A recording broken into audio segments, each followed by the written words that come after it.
So aside from that, welcome to the stream. Hopefully you guys are a fan of this type of gameplay. In case you don't know, it's a choices-based thing. Duh.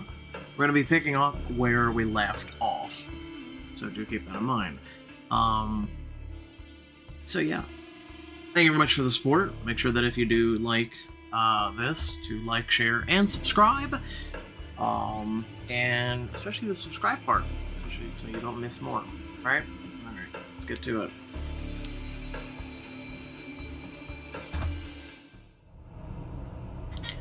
Knock knock. You'd ask, who's there? But you don't know if the sheriff of New York City would play along. You open the door, you see him toying with the car keys he's holding in his hand. Ready to go fledgling. You don't feel like it, but you give him a nod, nevertheless. Excellent. Stay close. He leads you down to the vehicle he's parked nearby. Once again, he takes the wheel, literally and figuratively. Everything inside is just the way you remember it, down to the rear view mirror reflecting the intense stare of your guide. However, the trip itself feels notably different. The last time Quadar drove you around, he was forcibly dragging you away from your old life. This time, he's pulling you back into it. All the things you wanted to say to Jessica keep running through your head. Let me tell you how it's going to go. As I said, I've arranged a meeting between you and your kin. It's going to take place somewhere you should know very well. I'll watch over you two from a safe distance to make sure you adhere to the rules. You should know those very well, but I'll reiterate just so you can't ever say I didn't warn you. Don't do anything that would violate the Masquerade. Don't establish some secret routes of contact. I will know. Do treat it as the last time you two will meet. Take this chance to wrap everything up. Here's your story, you're fine. Found yourself at a crossroads, decided to radically change your life and move out of the city. The subway is unbearable. The rent is too high. They've heard it all. You were ready to leave New York for good when you heard those absurd rumors about taking your own life, so you've decided to set the record straight. Gives you a knowing look. And close the curtains on your relationship, once and for all, on your terms. The car makes a sudden turn. Welcome, Cassandra. I'll leave the finer details to you. Just be so kind and don't make me regret it. You can sense he's going out of his way for you, but doesn't try to force you into a gratitude by stating it plainly. If you know, you know. You'll see if you're worthy of his aid. We're here. You take a look around and recognize your destination. He was right, it's a familiar place. It's that club. The one you met your future sire in while trying to forget about Jess. This is where they last saw poor Locum. Who knows whatever might have happened to him. One Jessica Lowell is trying to find out. She got a tip from an anonymous source saying that you might appear here tonight. Wouldn't want to disappoint the lady, would you? She's apparently quite distraught. He turns off the engine and relaxes comfortably in a seat. You silently leave the car and head straight for the club. The last time you were headed this way, you still had a pulse. Feels almost nostalgic. There's a party getting started. Some rookie DJ is trying to read the crowd. You begin to look for Jess. You wonder what the first thing you say to her should be. Hey, how you doing? You really took me for the type. Why did you let me die? We'll just keep it plain and simple. Yep, that should work. The music's pulsing. There are good vibes in the air. You spot a girl hurrying to the bathroom with a nosebleed. The smell's faint, but it gets you in the mood to have some fun.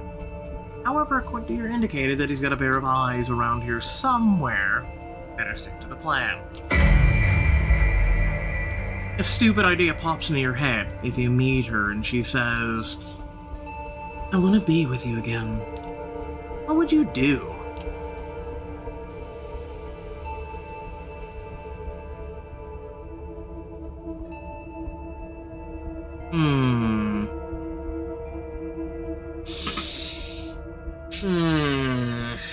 I mean, we broke up, right? Everybody and their mother wants, like, to do that. Have one last good night, right? Or find a way for her to come into the fold. Reject the idea immediately. What's done is done. That's not to dwell on it. By now it feels like you've explored all the places Jess could be. It's getting frustrating. Grab the cheapest drink they have from the bar. A tall blonde girl in stylish skirt smiles at you from behind the heart-shaped glasses. Smile back, but this is no time for your heart to guide the hand. You walk past her and back to your duty. You mimic taking a sip of your drink. God, you could have been so much fun tonight. You could. Accidentally stumbling and Jess when you least expect it. She looks at you as if she's seen a ghost. You freeze up, trying to come up with something to say and failing. The last few years of your life flash before your eyes. Wait, what was the line you decided to open the conversation with? Or you remember a powerful slap takes you out of your stupor. "You stupid motherfucker." Guess she gets the line first. You realize you've spilled your drink all over your clothing. "I've been so worried. I've been so fucking worried. Called everyone I know to look for you, and you're just having fun clubbing. You thought it would be funny to drop all contact with everyone, pretend something happened to you? What? You wanted to see my reaction?" He slaps you once again. You let some of the disassociation set in and just watch the situation as it unfolds. "I'll let everyone know you're okay, but don't you ever show yourself in front of me again." She turns her back on you and disappears into the crowd, walking towards the exit. Well, that was fairly easy. Badar should be impressed. You look around and notice the heart-shaped glasses girl chuckling in the distance. You're no longer in the mood to party. Guess you'll follow Jessica's lead and leave. Better not keep the sheriff waiting. Well, at the very least, you can say this. She still cares. That's nice. Back to his car. Once you close the door, he instantly puts his foot on the gas pedal. Walking off the pitch with no regrets. Said everything you had to say. You speak up without thinking. Yeah. She said she'll call off the search. Getting her to accept that it was over took some harsh words, but deep down I think she knew it was time to say farewell, once and for all. She's a little shaken up, but she'll live. You spot a playful spark in Quintier's eyes. You took care of it like a man, did you? Very good. The people we knew in life have this tendency to briefly reappear in our own lives. One night, let's say, 20 years from now, she might spot you on the street. You won't have aged a day from now. Even though she'll tell herself that that can't be, she'll be jealous. If you look happy, she'll feel regret over what could have been. And for the sake of the night your paths cross once again, I hope you'll search for your own happiness. The car speeds up across an intersection before the light turns red to give him a good, hard look.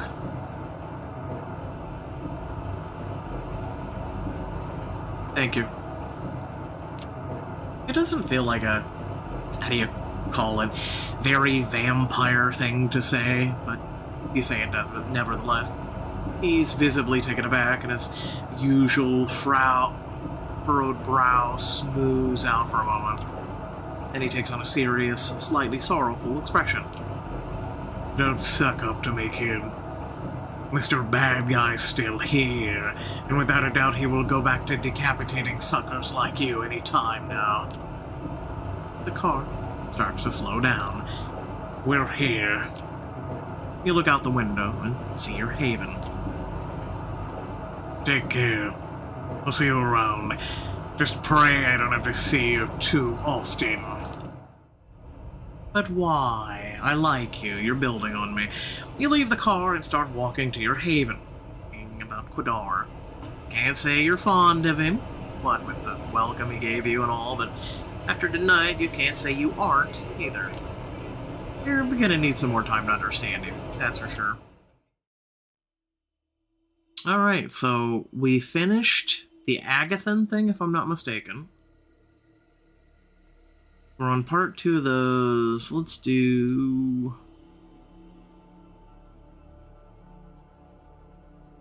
I don't know about the priest. I don't know how to feel. Somebody's watching me. You know what? YOLO. Walking down the street, you're near your haven. You suddenly spot a young, disheveled woman leaning against a wall. She looks you straight in the eye and disappears into an alley. She is your stalker. You're certain of it. You take a few running steps to catch up with her, determined to find out what this is all about. Ducking into the alley, you come upon a grisly scene.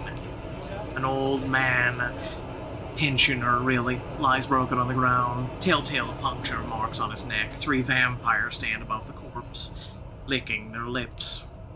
All were embraced young. 2 men and a woman.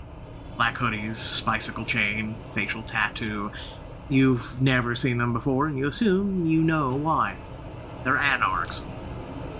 Hey, it's a Camarilla fucker, just as promised. I like beating up these privileged little shits. You walked into the simplest ambush in the world. The woman you saw briefly at the mouth of the alley has nowhere in sight.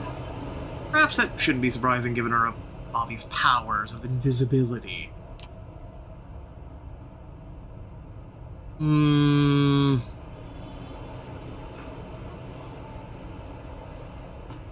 Run away and say bye, let's calm down. I'll beat you up.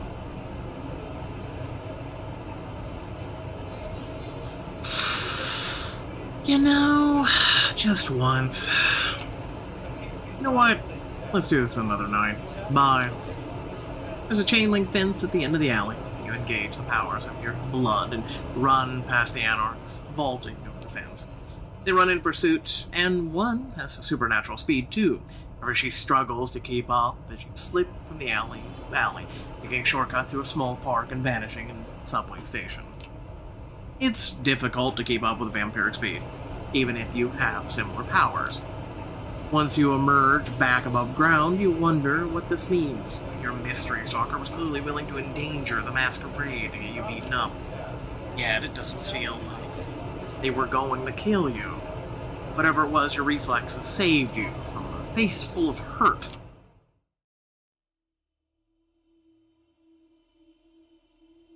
You need to rest, of course we do.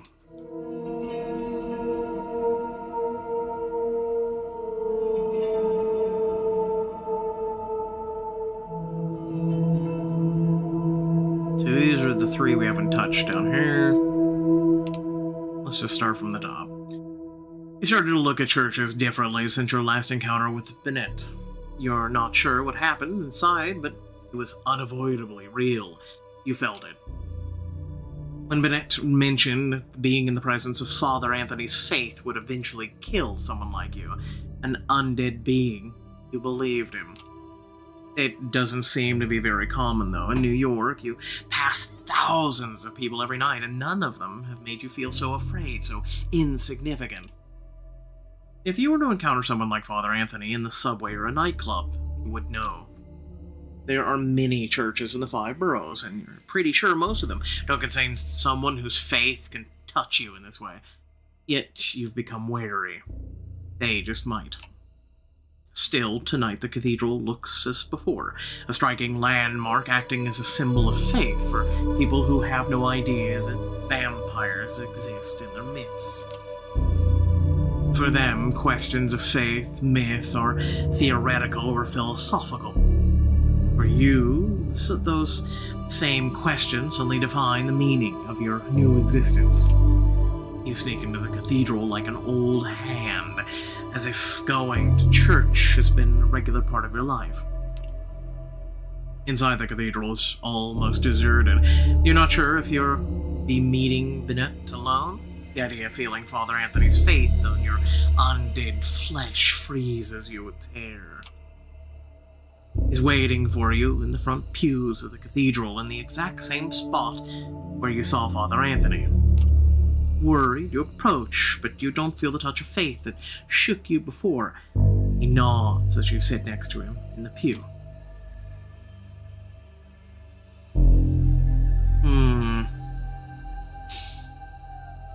I have so many questions.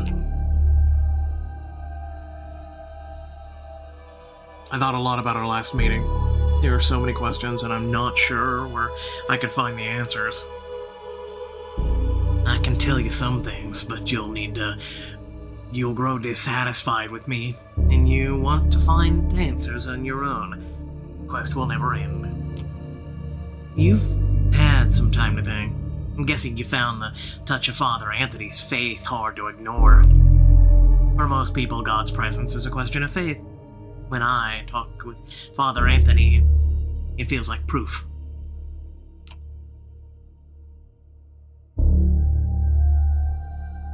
No, this is New York.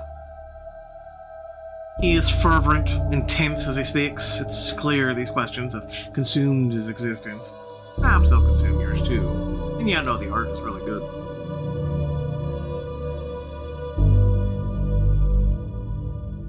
I can't stop thinking about divine purpose.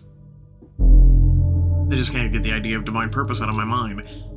I know how that feels. It's clear we're here for a reason, but why? He looks around reflexively to make sure nobody is listening. There are only a few people in the enormous cathedral, and they don't seem to be interested in two loners murmuring to each other in the front pew. It might seem like ancient history, but things have happened thousands of years ago.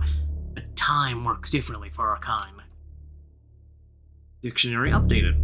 If the stories are true, there are the Methuselahs still in existence who walked the earth when Jesus was alive. The only problem is the old vampires lie.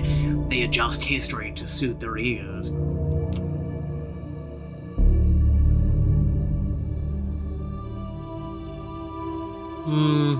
Surely something was written down before the Masquerade was established. Of course, the Camarilla have many interesting manuscripts in their libraries. I've seen a few. If you have the chance, I recommend looking at them. This is how the story goes. God cursed Cain as punishment for the murder of Abel. Cain walked the night shunned by humanity, drank blood to sustain himself. From the point of our origin, we are damned. However, the story becomes really interesting when we move forward. Cain creates more of our kind, often referred to as the second generation. They lived in the first city, later called Enoch, ruling openly over the city's human inhabitants. I see the first city as Cain's redemption, cursed by God to wander. He remade himself as a ruler, a lawgiver, acting as a moral shepherd to humanity. It only started to go wrong when the second generation begat the third, and vampires started to run amok.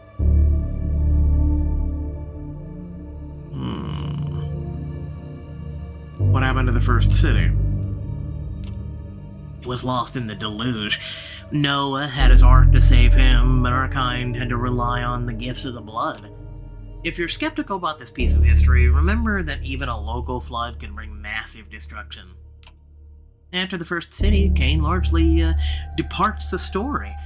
Perhaps he was disheartened by the deep predations of his descendants, or the antediluvians went on to build a second city in an imitation to the first, but it's doubtful their rule was just.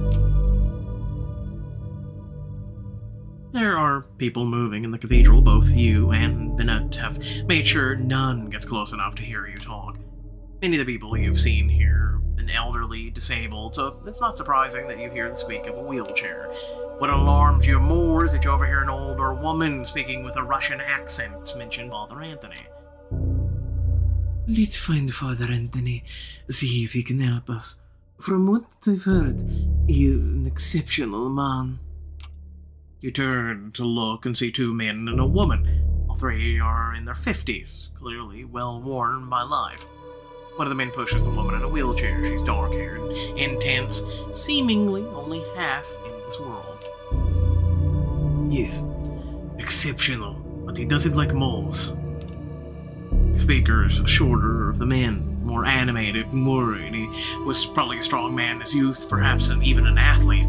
His voice carries a Midwestern accent. We're only interested in whether he likes blank bodies. You and Benet look at each other. This is bad news. Whoever these three are, they can't be good for you. Need to get out of here. Let's meet outside. Run out before they notice you, move discreetly to the side, walk out right past the mortals.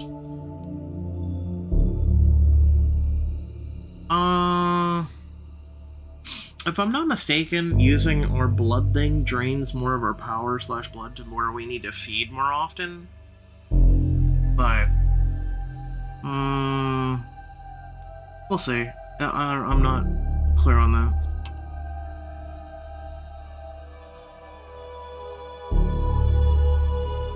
The blood grants you inhuman speed.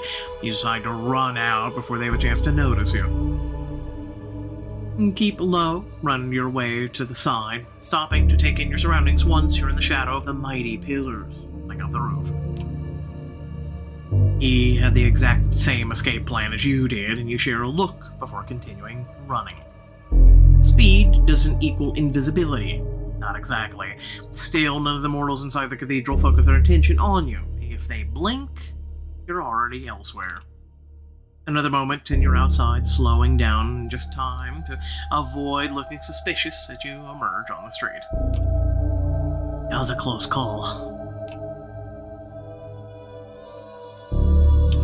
Who were those three? Did you recognize them? I might have, I'm not sure. There's talk of a few tenacious vampire hunters living in the city. One of them is supposed to be a woman in a wheelchair. Oh, now you tell me. For a second, he looks at you as if he's wondering whether he should say something. There's one thing I've always wondered about the story of Cain. The traditions of the Camarilla put a lot of faith in the relationship between sire and child. You're supposed to follow the example of your maker. Yet Cain didn't really seem to care for the vampires he embraced. Did he think it was a mistake to create our kind?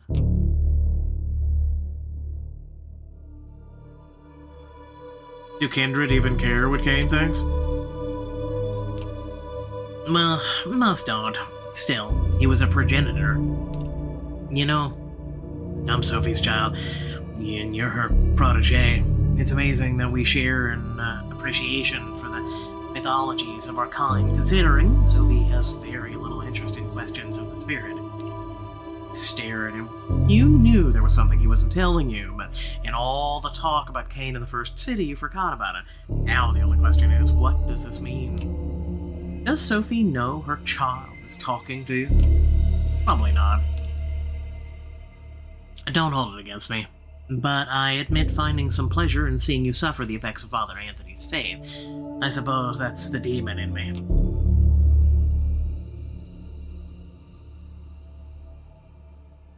Potence, push me and I'll push back. You push him, seemingly gently, but your vampiric strength slams him against a car parked nearby, shattering a side window and leaving a big dent. A couple passerbyers turn to look, then quickly walk away, not wanting to get involved. As you walk towards him, his features twist in fear and rage, and then he disappears using the speed of the blood to run.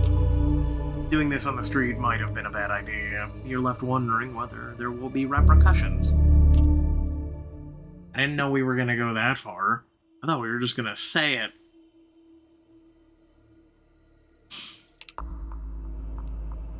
The weather is cold and windy as you walk to Sophie's apartment. As a vampire, that doesn't matter anymore.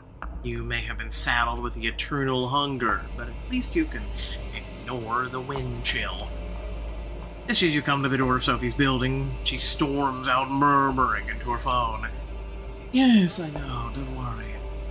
I trust you to handle it. You've heard Sophie talk to her associates before. It's always the same.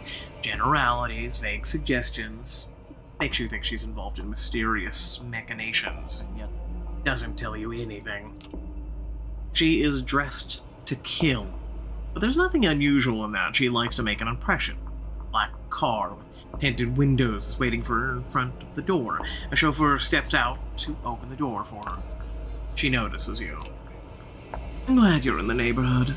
If you could look around for me one more time, that would be wonderful. You told me you'd gotten rid of the reporter. Turns out he's still here, snooping around. She is very good at communicating disappointment. She doesn't have to do much to make it clear that she's unhappy to have to return to this issue. I'll take care of it. After tonight, he won't trouble you anymore. Good. Don't disappoint me. The reporter talked his way into the building during the day. Once the doorman understood what was happening, he threw him out. He showed old pictures of me to my neighbors. It's very awkward, you understand? She disappears out of the car, and the chauffeur closes the door behind her. He watches the sleek vehicle disappears into Manhattan traffic. Just one more anonymous car among many. Best sit down somewhere and devise a plan of action. You go to a nearby diner, settle into a booth, and order coffee from a steely-eyed Latino waitress. If she brings you your cup, you describe Frank Doherty to her on the off chance she's seen something. Just as she's about to answer, you happen to look outside. Something catches your eye. The diner is brightly lit, so you lean closer to the window to see the street through it. You got lucky. Frank is standing on the sidewalk on the other side of the street looking at something on his phone. You slide out of the booth, throwing a few small bills on the table, mumbling something to the waitress. You step outside. You follow him. For a reporter, Frank isn't terribly observant. You keep your distance, hiding behind people, cars, but he doesn't look around. It seems like he just wants to find a private nook to inspect the photos he took tonight. An alley. He ducks in and you follow. Trying to remember what voice I gave him. Oh God, it's you again. Please, I'm working on a different story, I swear. Frank retreats deeper into the alley.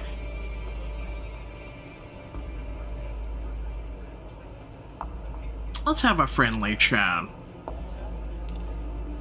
I'm all about being friendly. I'm sorry I tried to bullshit you. Just tell me how I can help you. Why are you here? You're sneaking around with a camera again. Why? I'm a reporter. I report. That's my job. Look, I don't want any trouble. I can see you're serious, but there's something to Sophie Langley. I think you know what it is. Take a long, hard look at Frank. He's a tenacious man, but not brave. But the last time you met, you were sure he dealt with. Where did he find the courage to come here again? What's your real angle? I like you, Frank. You don't give up. What's your real angle here? Everybody plays an angle. It's one of the things you learn in my profession. You're smart. You know that there will be others after me. If there's a real story, they will come and find it. Your best shot is with a friendly reporter, someone you can trust, someone like me. So what do you say? Get ahead of the story, it'll be good for you and Miss Langley too. You almost believe it, but something about Frank feels off. Trust in your blood to convince Frank. Is this blackmail? Do you have a personal interest in this?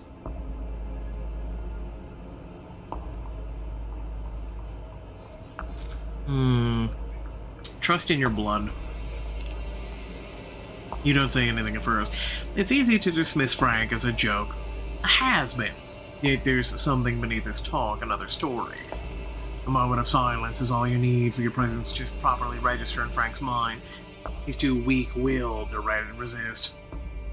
Someone's leaning on you, Frank. Come clean. What? No, absolutely not. His voice sounds shrill. You know you got it right in one guess. I just need extra money, that's all. And where does that extra money come from? There's a guy, he's paying me. That's all. But I can't talk about that. Drink Frank dry, push him for information, offer Frank to work for you, intimidate him.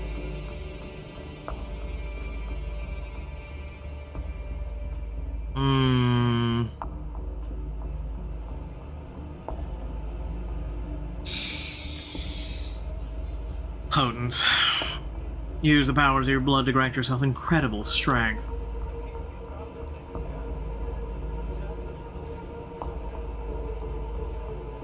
Do I really want to show him that?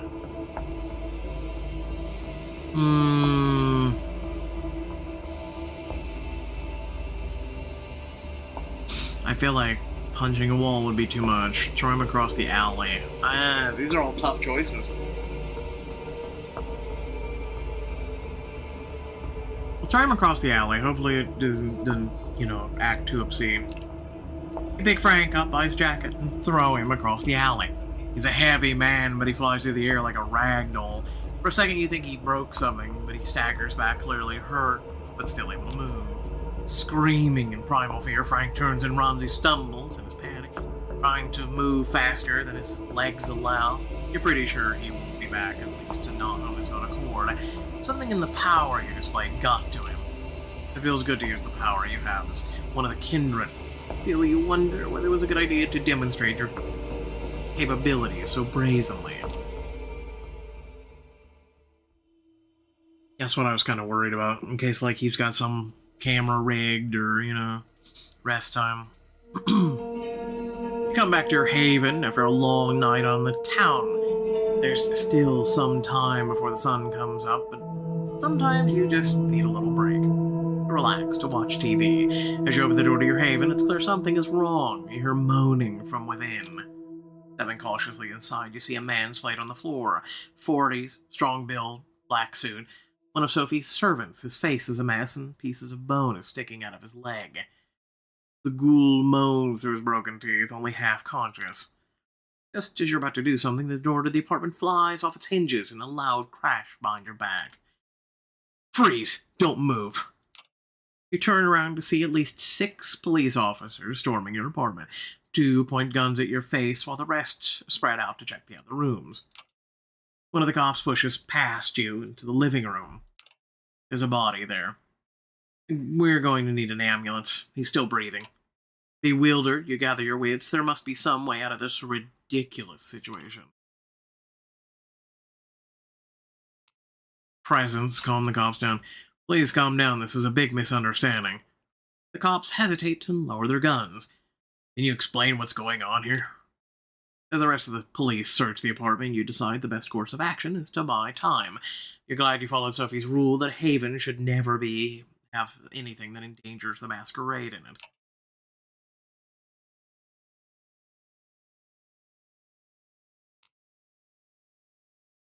I mean, technically this is the truth. We did hear a noise and we came in. The other options is, I don't know who this man is. I wouldn't be able to take this man on. I heard a noise and came in. Of course, sir. Is this your apartment, sir? Suddenly you hear a commotion out in the hallway. Sophie walks into the apartment surrounded by an entourage of serious-looking men and women in dark clothes. Some of them flash badges at the officers present. Feel the power of Sophie's blood, almost like a physical sensation on your skin. There's no saying no to her. This man was with me when this terrible act of violence occurred. He has an airtight alibi. You've rarely seen Sophie wields a full extent of her powers. You're not sure how much is supernatural ability and how much is bribery and political connections. It doesn't matter. The injured man works for me. He must be hospitalized this instant. If he doesn't receive a full of recovery. There will be consequences. For 15 minutes, you watch as Sophie imperiously orders the police officers around. Some of the people she brought with her also seem to be police, but you're not sure. You catch Sophie grimacing in the direction of an empty corner. Something tells you there might have been a third vampire in the apartment. Your stalker, perhaps. The injured man gets carried away on a stretcher. The cops leave without even checking your ID.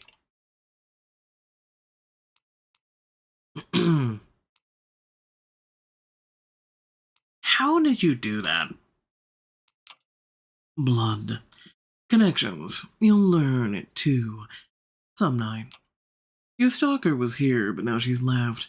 Her name is Adelaide Davis, in case you were wondering. A lunatic. Truly one of the most pestilent clans.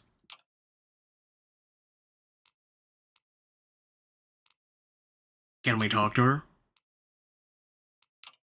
Yes, we can. We have to, in fact. It's so awkward when there's no music. I'll arrange a little chat with Miss Davis later. You'll join me in Elysium and deal with this problem like the vampire you are. With words. She leaves you alone. The idea of spending the day in a haven that's just been raided by the police seems risky, but you decide to trust Sophie's assurances. It's not like you have anything else to go on.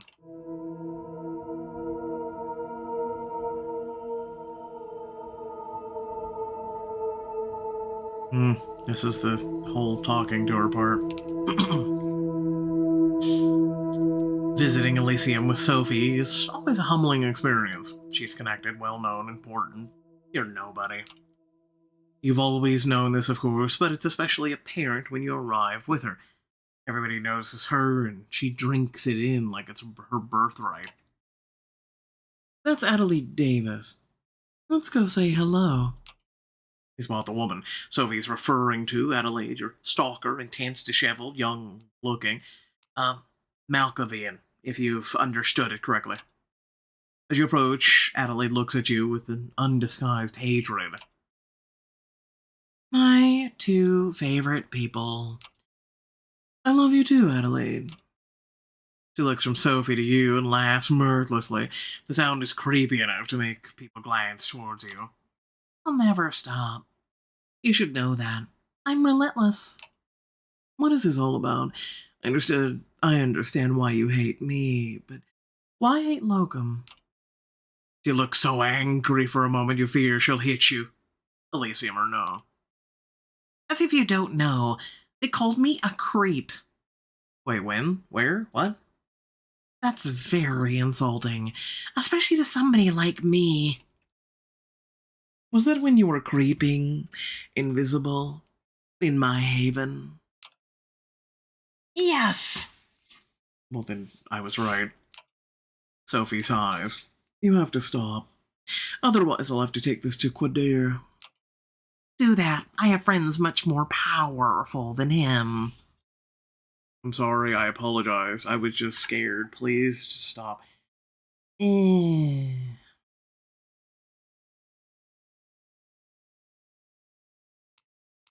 Just please stop. I will never stop. Never, ever. Because I called you creepy? He locks eyes with you, ignoring Sophie. Let's talk later. We'll have some fun together. Adelaide walks away. Sophie watches her go before she says anything. She's a lunatic. They say all kinds of things. Don't worry about it. She knows that if she crosses the line, there will be consequences.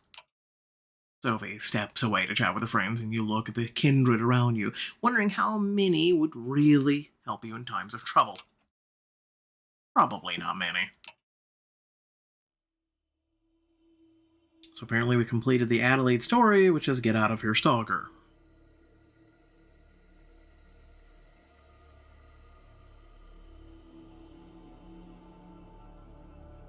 So we've got searching for home, a gift that keeps on giving,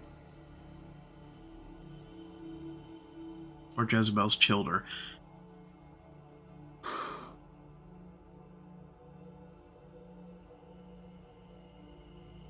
let's just go. Let's just do what we've been doing. It's a quiet, moody internet cafe. Half of its space serves as a comfy coffee bar these days, but behind a glass wall, it still has a space dedicated to a row of PCs. On the street, you can notice tired adults in casual clothes typing away absent-mindedly. Some bored kids wasting the late evening hours on colorful online games. It's Sophie's intel is to believe this is where Hope has set up her haven. One of the waiters is standing outside the building, gazing at the sky with a smartphone in one hand and a vape pen in the other. You approach the man and tell him...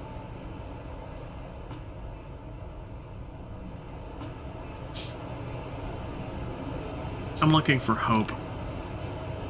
Aren't we all? He releases a soft chuckle. Yeah, you and me both. The man slowly takes a drag of his e-cig, sizing you up and down in silence after a long, awkward moment. Ready to leave him be, raises his voice again. Right this way. He heads back into the cafe and you follow his lead. And you make your way through the space with computers. No one averts their gaze from their spreadsheets, emails, Facebook profiles, or games of Fortnite. It's a common sight, one you wouldn't have paid much attention to a few weeks ago, but now it seems so unnervingly quaint. They'd still be spending their time like this if they were immortal. The waiter unlocks an unassuming door at the end of the room and lets you inside. You two swiftly make your way through a labyrinth of sterile, gray corridors, taking confusing twists and turns. Feels like you're traveling into a different world, crossing one invisible portal after another. Eventually you reach your destination. Your guide motions you to enter a dark room with a lone source of pale light, a computer screen in the distance beckoning you. Come closer. As you do, you hear the doors shutting behind your back and a soft chuckle echoing behind it. Is this the place? Nothing else to do but sit on a chair in front of the computer. The monitor displays a modern chat application. The cursor is blinking in the user nickname entry field in the middle of the screen, obviously expecting you to input your handle. After a brief consideration, you type in your name, why not? Locum. Better play it straight and prove you have nothing to hide as a gesture of goodwill. After a few seconds, the chat window opens and messages start appearing on the screen in quick succession. Okay, we'll eventually read these.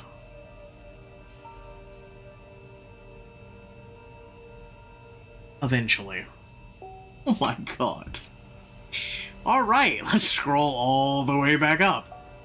Just to be clear, I don't have a wank rag. LMAO, oh for sure, no for real. LMAO was meant for Jerry, of course. Not much longer. Yeah, Jerry's in the chat MVP. I mean, I've admitted to far worse things on here. God, I'm so horny.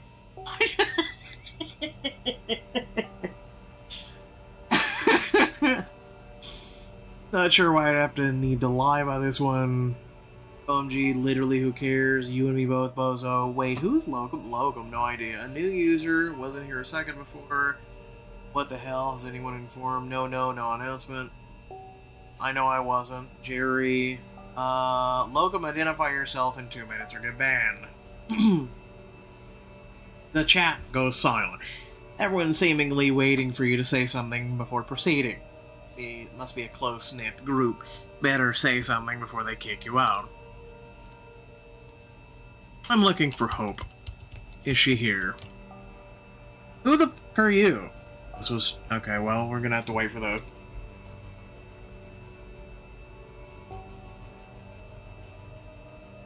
Alright. Scrolling back up. It was meant to be a safe channel investigating what went wrong. How did they even get in here? Stay calm. Can you get their location, Jerry? LOL. Yeah, sure. That's our Jerry. Gonna DM it. Anyone interested? Oh boy, now you're in trouble. Yeah, you're gonna regret, dumbass, the day you decided to spy on us. Okay, how would your presence work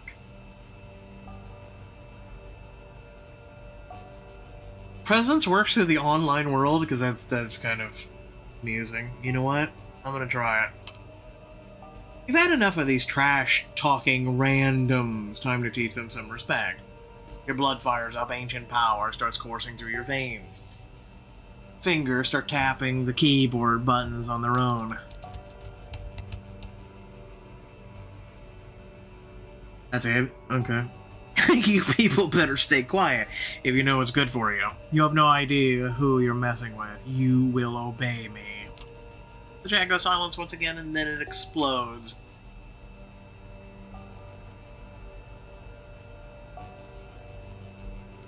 I just want to see what would happen. What am I looking at here? LOL.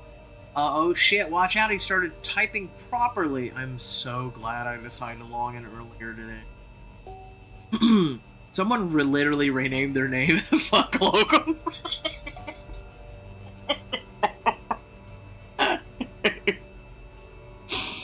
You have no idea who you're messing with. I'd be so pissed if I missed that. You know he means business. Guess your powers don't work online. Go figure. You know your cheeks would turn blood red right now if they still could. Get the info nice. You want to see die, asshole? You will die. You will die. Die. God, these nicknames they have is weird. Sentenced to death for a shitty name your mom gave to them. Tough shit. Literally on my way to kill you right now. Sorry to inform you, you're about to die. Red bitch, you're getting your throat slit right here, right now. A second after you read the message, you feel someone's arms tightening around your neck. The violent return to reality catches you off guard. A jolt of panic rushes through your brain, paralyzing you momentarily. You've come to the wrong chat room, motherfucker. A ridiculous whisper rings out next to your ear, and the grip under your head gets even tighter. You start struggling, but even with your newfound supernatural strength, you're having trouble breaking out. This isn't a normal human you're dealing with. Last words. Sophie sent me here. Langley, The hand holding your chin shifts its position slightly. Don't struggle or I'll break your windpipe or my phone. Which would end even worse for you. Sound of a camera shutter, light flashing. Did they just take some selfie with you? Alright, that's enough fun. I'm letting you go. We can have a talk. Don't do anything stupid, Mr. Intruder. Pretty please. The mysterious assailant loosens her grip on you and gently pushes you away. You quickly turn to get a good look at them. Let me just finish this. Pale blonde woman in her 20s giving you slightly judgmental looks while rapidly typing away at her phone screen. First you notice her outrageous outfit, seemingly thrown together from random thrift store finds. Then you take note of her tattoos, a sprawling tapestry of old patterns and designs covering every visible part of her body. At first glance, it all seems aimless. It has a consistent sense of style upon closer inspection. Her eyes focus on you for a second. Give you a scare, huh? Sorry, that's what you get for entering a lady's haven without her permission. And she's back to her phone. With relatively small build, it's hard to believe you had trouble overpowering her physically. Then again, nothing is what it seems when it comes to the undead. And even compared to the vampires you've met so far, she comes off as an eccentric, curious presence.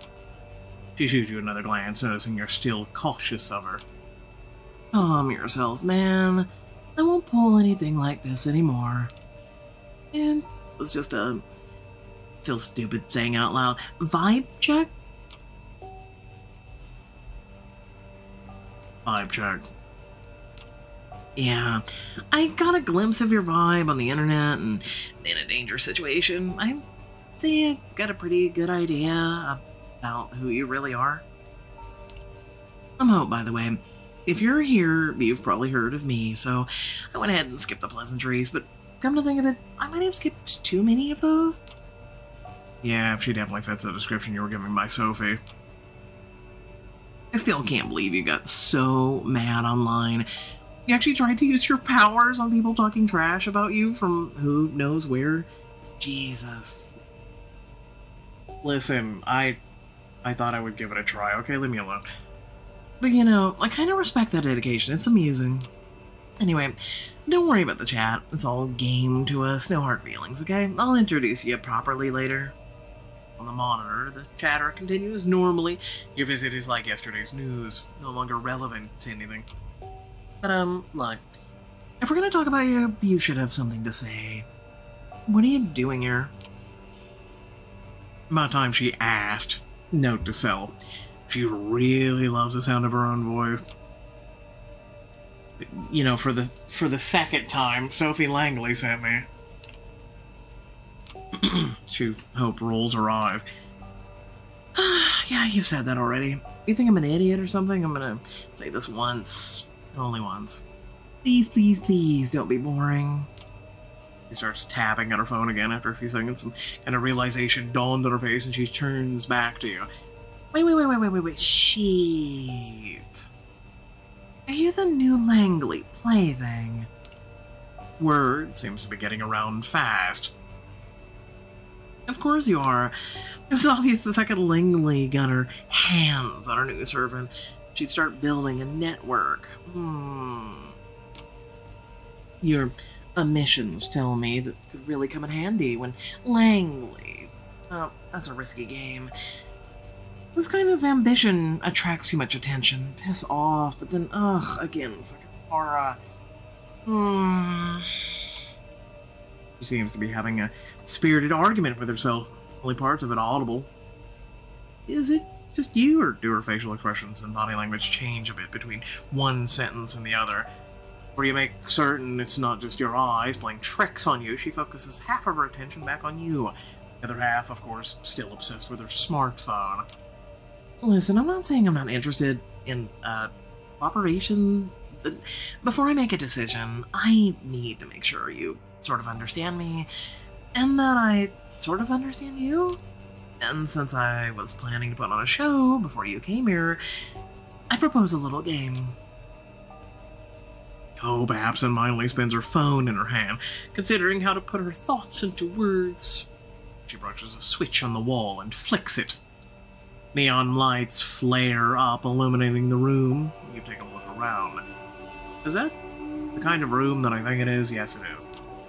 The room is certainly unique. It looks like a butcher's room, repurposed to be a living space. The modern computer in front of you starkly contrasts the ominous industrial walls.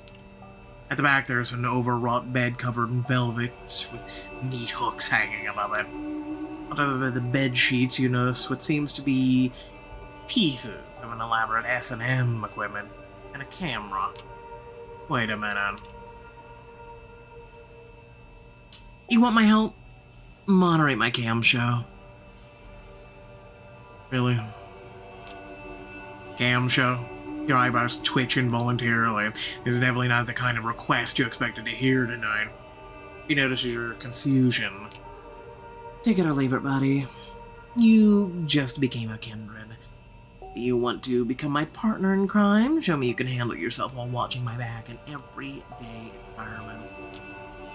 He's serious. The show starts in 10. If you think yourself better than this, better walk out the door right now. I'm on a grudge. I got better things to do. As if to prove it, she looks at something displayed on her phone and cracks a brief grin. Another reply typed down. Absurd speed. 9 minutes, or it's now or never. A show moderator, risk of violating the Masquerade. High content warning. Oh, yes. So, do you take the job? I wonder what would happen if you told her hell no. Which would be, I definitely don't, or I'm out. Why the hell not if I have to? I mean, if we have to get her to help us help Sophie, sure. If I have to. Hope rolls her eyes further back than you thought was possible. If I have to, not exactly an inspiring person, are you? He begins to sigh, but stifles it quickly and reflects. Sorry, I get it. You might have gotten a bad first impression of me or whatever, but I promise, this will prove surprisingly educational. Alright, give me a second. He spends a minute setting up the computer you used before and then urges you to sit down. The explanation of the moderator's functions are simple. It boils down to ignoring anyone who doesn't disrupt the chat, banning anyone who does, and kicking anyone who's causing minor trouble. 5 minutes later, she's already online, sitting on her bed in a provocative pose. It's a check show, isn't it? Her voice, previously hushed, rings out with full force. How are you doing tonight, hopefuls? You peek at the chat.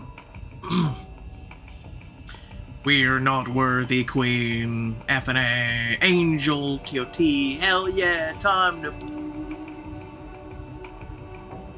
Ignore. You're tempted to try out the kick and ban prompts as soon as possible, but obviously you won't punish someone for a little dirty talk. Thank you! Today's show is quite special. Please welcome our new moderator, Loco. LMAO. Oh, who? I'm sorry for sentencing you to death earlier. At least the community here seems to be a bit more welcoming this time. Looks like this place has established hazing ritual, or maybe they and Hope came up with one specifically for you. Who knows? You decide to stay silent. Eventually people stop ripping on you and focus entirely on the star of the show. Alright, let's start this one with a bang, shall we? It begins, Queen. Oh boy, she's going to do it. So this is where the strip show starts. You raise your head, curious about what kind of performance she's going for. First, she opens her mouth, reveals her retractable fangs in front of a camera. Right off the bat, the online audience is treated to the sight of her wholly human set of teeth turning into a monster's maw. The image is both revolting and fascinating. She raises her left wrist for everyone to see and then bites. The fangs immediately turn her arm into a horrifyingly gory mess. It's unclear if she's used them to slash or bite, but one thing is for sure, no ordinary human caused such damage. If an ordinary human suffered such a wound, you'd expect a geyser of blood to appear too, but it doesn't. So it's technically a corpse, so it's impossible. She flashes a monstrous smile and starts smearing Vidal all over her hand to maximize the impact of the violent image and starts drinking it up. Makes it a point to make sure the sight of the gruesome is possible, like a hyena feasting on a corpse. The contrast of her behavior with her look of an Instagram model is stunning. Oh, once she's done, she reveals her wrist to the camera for the last time. She starts making theatrical gestures with her right hand as the wound begins to mend. Shortly after, the wound is gone. It's like a magician's trick. Left hand looks like nothing bad ever happened to it. Here's an appetizer. First blood to kick off the show. While you're wondering what the hell's going on, Hope catches a glimpse of your bewildered face and turns into your direction. How was that for an opening? Are you hurt? You're shooting snuff. This is not a sex show? When were you counting on me getting naked in front of you or something? Oh, honey, we've just met each other. If you expected the strip show, yeah, sorry to disappoint. This is more like, live stream digital art. The erotic subtext is there, of course. You peek at the chat. They're going wild. She did that for free. I'd love to lick your wrist clean, my fallen angel. Yes, nothing more arousing than a beautiful woman teetering on the edge of oblivion, a rose petal dancing in the eye of a violent hurricane. But eroticism is not the key here. It's vampirism. It's a new frontier living art installation. In the early 90s, the Japanese artist kept producing these videotapes with beautiful women committing gory harakiri. those are an inspiration. She bares her fangs again in a devious grin. But I'm no interest in auto-destruction or turning myself into a victim. This is a celebration of a body I love, not self-inflicted punishment. The audience came here to marvel at a beautiful vampire and her awe-inspiring powers. Mending wounds is just one of those powers. The people watching can pay to see more. Oh, and don't worry, the only thing the audience can see and hear are the things I allow them. We can talk freely. Just remember to moderate the chat, will you? The high risk of violating the Masquerade. What a joke. She's blatantly breaching in front of an anonymous viewers. Still speechless, you turn your attention to the screen. Maguapa. Now, hold on, I gotta wait for it all to scroll. Alright. I'm feeling generous today. Have you planned your next tattoo yet? I'll pay for the next attraction. Looking like a pink marshmallow covered in raspberry sauce. Thirst victim. Just letting you know you're based. I know. I have no clue what masochist Sama is on about. What's this? I'll pay for the next attraction. I don't really see... I don't really see anything wrong with the chat, so I'm gonna ignore. The guy vents his excitement. Seems harmless. A special message appears on the chat log, claiming somebody has successfully sponsored the first goal of the show. Hope smiles, picks up a bag of blood from underneath the bed. It must have been retrieved from a blood bank. He showcases the label to the camera for everyone to see. Drink up. Hope pours all the contents of the bag into her throat. You have no doubt it's real blood, but wonder why the viewers would be so satisfied with something that's so easy to fake. Don't worry. It pays well. I don't even bother to tell her this is not what you're thinking about. Safe to assume she knows. So, what do you know about Kindred and the internet? Have they told you anything? She's waiting for someone to sponsor her next empiric feat. She decides to start a conversation. No, nothing. Well, makes sense. Not the first thing they teach you to a fledgling. See, some of us used to experiment with our own secure networks. Tried to build our own information hubs, social networks, everything. Still working, the phone in one hand while looking for something under the bed with the other. On how many things can she concentrate at one time exactly? 4. I'm just like her. 4. Then one day the NSA got in. It turns out elders never really got the hang of proper security practices. Or the sigils they used to smear on their screens didn't exactly work as advertised. And of course all the other 3-lettered intelligence agencies in the world got the intel. And a lot of them decided bloodsuckers were the perfect new enemies for our post-9/11 times. The Second Inquisition came into being. Ever heard of it? A lot of our kind died just because they were too present online. Right now, the remains of our old network serve as government honeypots, kept alive to attract fledglings and hunt them down. You post a certain keyword on Twitter, Facebook, you get tagged for investigation. You fit a certain patterns, you get tagged for investigation. So there is a certain thrill to becoming an online presence without attracting attention from the authorities. He stretches on the bed. I hope you are still monitoring the chat. Of course not. You're not as good as dividing your attention as she is. You correct your mistakes and check the recent messages. Is she talking to somebody? Can't wait for the real thing to start. The 2 monitors, setup rules, Call of Duty on one screen, drop dead hotness on the second screen. The only woman I don't hate, Hope more like my favorite hoe. Kick. I'm assuming that was the kicking the one guy at the bottom. You give the guy a kick, get yourself a normal nickname, douchebag. After 10 seconds, he's back with the same handle. Time for a decision. Ignore or ban. This kind of nickname only suggests trouble. You get rid of them permanently. Good job. He's keeping close tabs on you. Anyway, when the Nosferatu admitted to Camarilla, their network got compromised. The elders went batshit insane. The internet communications became strictly forbidden. There were executions. A lot of people who used social media to secretly contact their mortal families and lovers got offed. That goes without saying. But if you weren't careful, even the most innocent web usage could result in being punished with final death.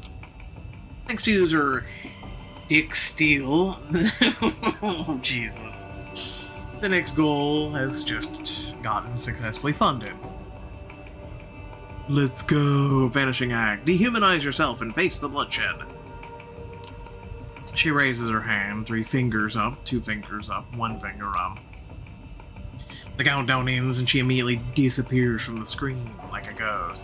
You can still see her on the bed, but the live feed indicates there's nobody there.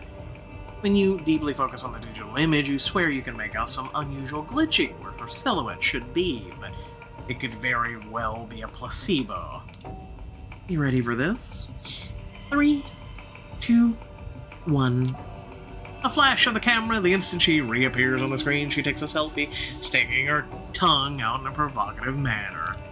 Chat room explodes and cheers again. She is their vampire queen. You briefly wonder about her being glued to the screen. Is this the fantasy everyone is here for? A girl showing off her cheap magic tricks while lazily browsing her social media? You realize you're way out of your depth there. Meanwhile, Hope decides to continue her lecture. So far, I think this is the longest we've spent with any one character in one day. Those were some wild times, especially in New York. While most of them have no clue as to our real nature, a lot of the clandestine organizations have classified us as national threats. And since this is where the towers fell, the agencies are very much present around here, looking for easy PR victories.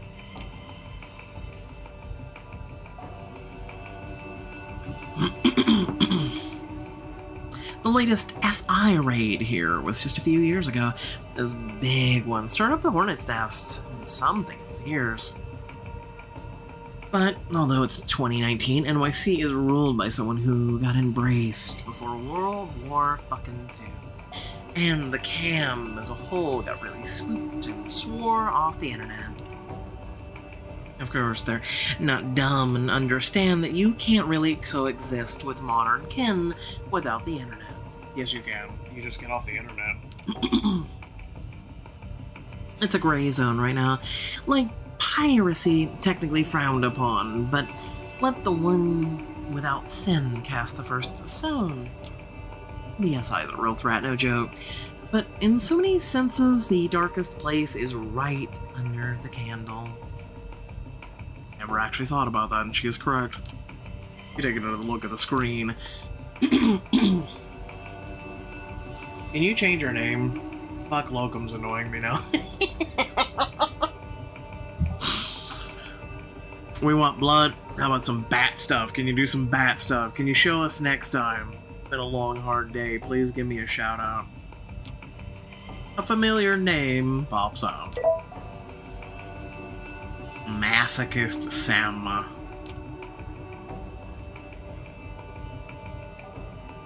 I mean, I don't get the whole letter thing. I get, are they fapping? Like, I don't know how to feel about this one. I just don't.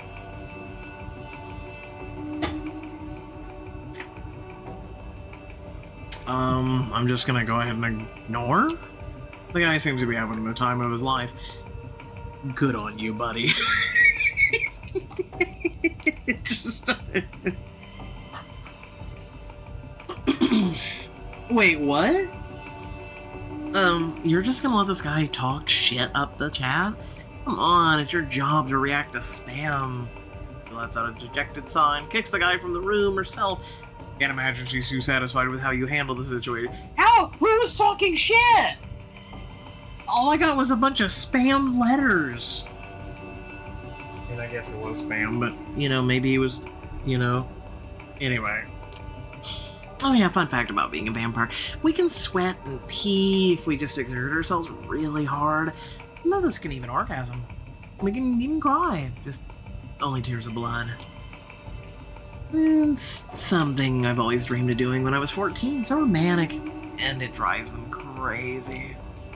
As proof of our words, a scarlet tear starts running down her face. The chat goes wild. It seems to be exactly the kind of thing they've been waiting for.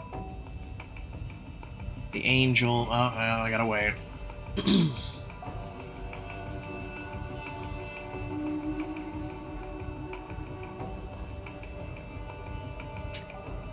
Okay.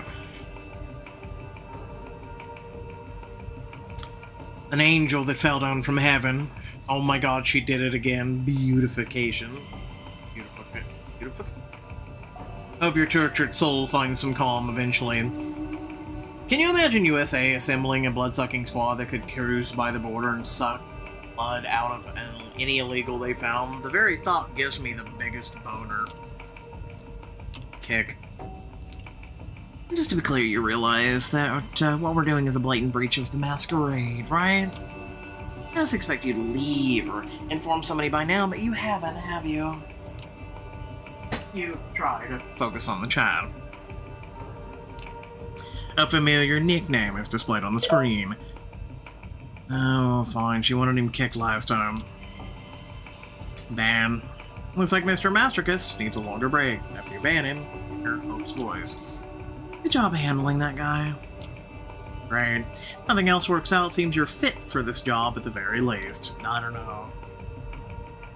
In any case, The last goal has been funded. it's time for the great finale. This is what you've all been waiting for, right? Yes, Queen. Yes. Queen. Yes, Queen. Okay, they didn't even decide to... okay. Her voice has changed. She gets closer to the camera, letting her face fill the frame of the live feed. Her mesmerizing eyes are focused purely on the viewers.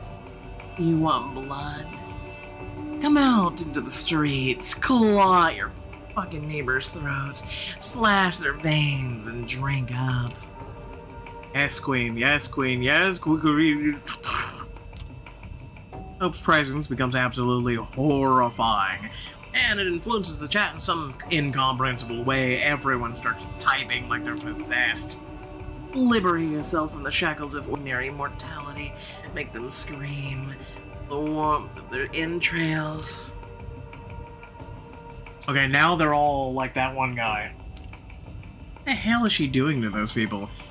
What have you gotten yourself into? Transcend your bodies. Release the message of hope into the world. He jerks violently for a second, then falls down on the bed like a marionette that had just had its string severed. Exhales loudly a few times, then laughs, and when she does, the room goes dark again. Alright, that's enough. Instead of continuing, she does something with her phone. The stream ends, and the chat instantly becomes dead again. Let me take over. The atmosphere of the room's completely changed. She's already put herself together and stood up as she's walking towards you. At Vulgar. What the fuck just happened? Guess the show's over. Everyone relax and go home. Oh, and I was all ready to come, bros. Hostage, I swear on my father's grave, one day we'll find you and kick the ever-loving shit out of you. After every line she delivers, she changes her voice, the way she puts her lips together, and even the way she moves. You've caught glimpses of her acting this way, but only now have you started to figure it out. Yeah, no, I'm confused. I'm not actually fucking confused right now.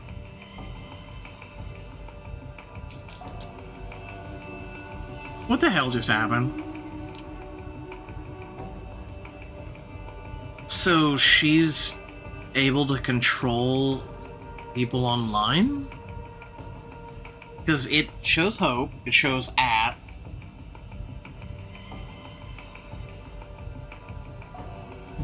I'm so confused. I'm immortal, I'm bored, I'm separated from those vampires in the city by a generational chasm, and I'm so goddamn lonely. The internet used to be my only friend. Years ago, I started researching Tulpa's collective unconsciousness, all the mumbo-jumbo at the intersection of psychology and spirituality, and I decided to experiment. The show was fake.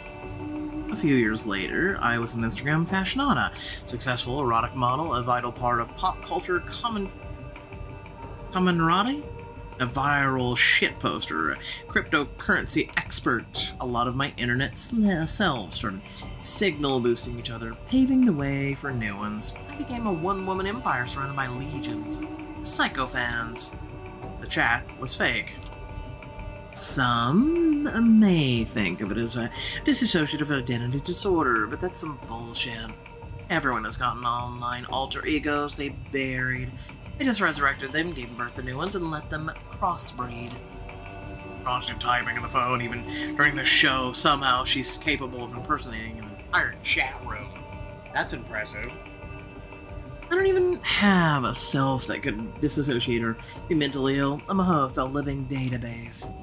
I live because I find it fun to be an information conduit, to process trends and support the ones I deem worthy. There was no Masquerade violation. She was showing off her skills all along. She put you into a world of pure fiction, the same way she was testing you when she attacked you from the back. Damn, she's good at this. Of course, you can just ignore what I'm saying, decide I'm just another deranged Malkavian. But annihilation of self is the only way to survive in the 21st century. And if there was ever an era that demanded images of beautiful people transcending beyond humanity and inspiring others to do the same, it's this one. Although for now, because of the Masquerade, my audience is quite limited. Speaking of, you want to be the star of my next movie?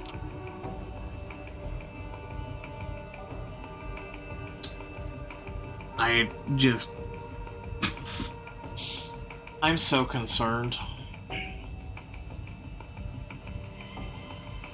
I'm so concerned. I don't know how to feel. Need some time to mull that over, sure. No, sorry to disappoint. But yeah, your test is over. Now the question is, do I want to work with you? Puts away your phone for the first time since you've met her and gives you a good, hard look. I guess I can give it a shot, yeah. You're not that dumb, you're not that boring, and you're kinda cute. Don't worry, no more modding jobs. Mods get attached. That's always bad news. Grab your arm and starts leading you out of the room. I put you through enough shit. Next time I'll let you in on a little job I'm doing. I'll hit the streets, and you'll see why Sophie told you to contact me. She leads you through the labyrinth of gray corridors. It's a different route than the one you made your way through in. Why is she still talking in the ads? I thought we were done modding the chat. I'm so confused. The city is so much more than its elite consider real. Stick with me and I'll guide you to places Camarilla elders couldn't reach in 100 years. She leads you out of the building into the back alleys. Even if someone else rules the streets, we will rule the information highways. This is the Bower of Hope. Good job, mods. Convince Hope to cooperate with you. Lord, what just happened? This is too early in the morning for this shit. She lets out a theatrical laugh and disappears. You don't even notice when she leaves you alone, and you assume everything went as well as it could. New ally, the Power of Hope. As you walk off into the night, everything around you feels a little less tangible than it did a few hours ago. I feel so weird. I'm so glad we get to rest now. Sophie requests your presence tonight, and it seems urgent. Find her waiting for you and clearly pondering something. It takes a few minutes of awkward silence before she speaks. I require your assistance, Locum. There's a matter of great importance that I need to ask you to resolve for me. You will find what I'm about to ask you surprising, I'm sure, but I need you to hear me out. I need you to contact an important Anarch figure in NYC and arrange a meeting for us.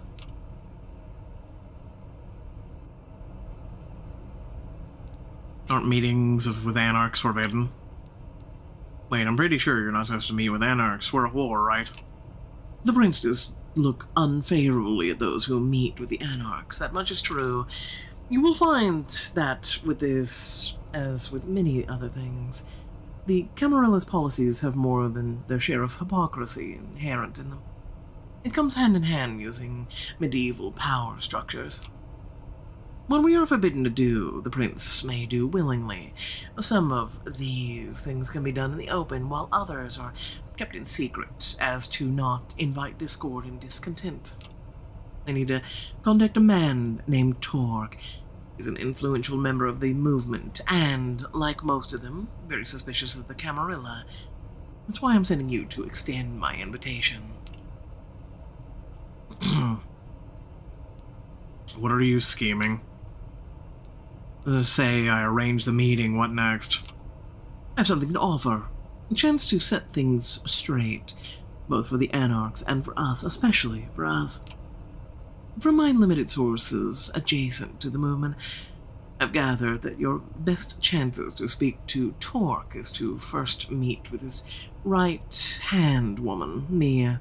She's a regular at a club called Leech Pit.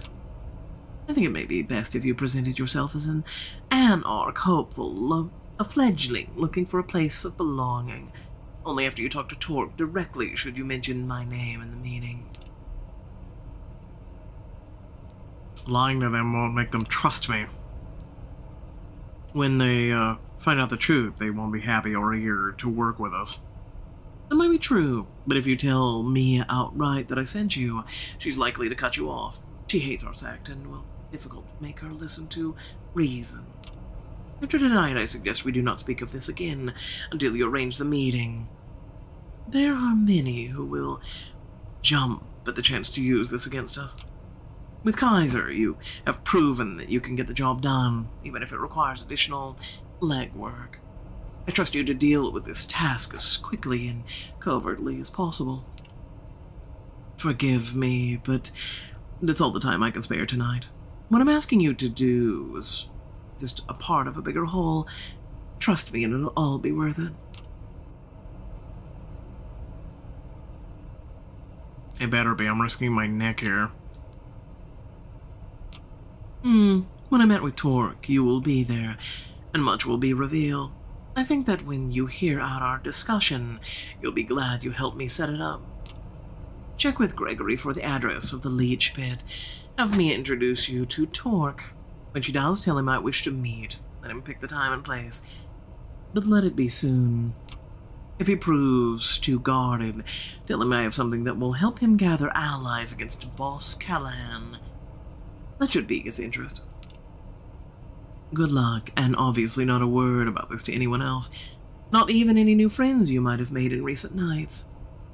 This stays between us. The way she says that final sentence suggests a not-so-veiled threat, but her warm smile belies that impression. You want her to keep trusting you. You wouldn't want to disappoint her. Gregory gives you the address. The club is in Brooklyn. Apparently it's some kind of heavy metal bar with a dedicated concert space. Time to pay this Mia a visit. We don't get an option. You're very loud. This place is teeming with people tonight. You arrive in the middle of the concert, the music is loud, almost deafening, and it takes you a while to get used to it. You recognize a phrase or two of the lyrics and realize that you know the song that they're playing. The poster confirms your suspicion. Life of Agony tribute band. They're not half bad. Oh my god, it's so loud.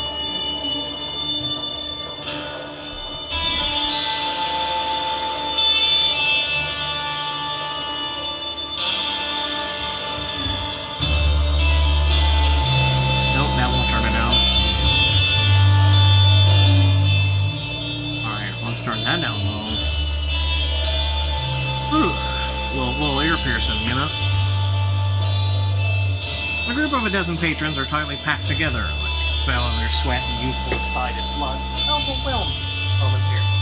It's with some difficulty that you turn to the task at hand. You've heard your share about the Anarchs, and how they fit into Kindred politics, but you only have your short encounter with Corona Hard on which to base your actual opinion of this faction. It might have been a horrible first impression, but you're keeping your guard up just in case. We haven't fed in a while.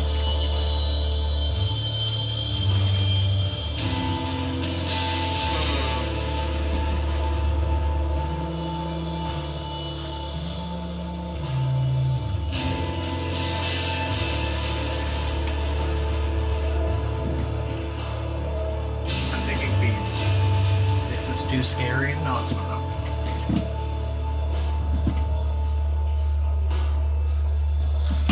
Let's go with feed. First things first, the atmosphere of this place is distracting you.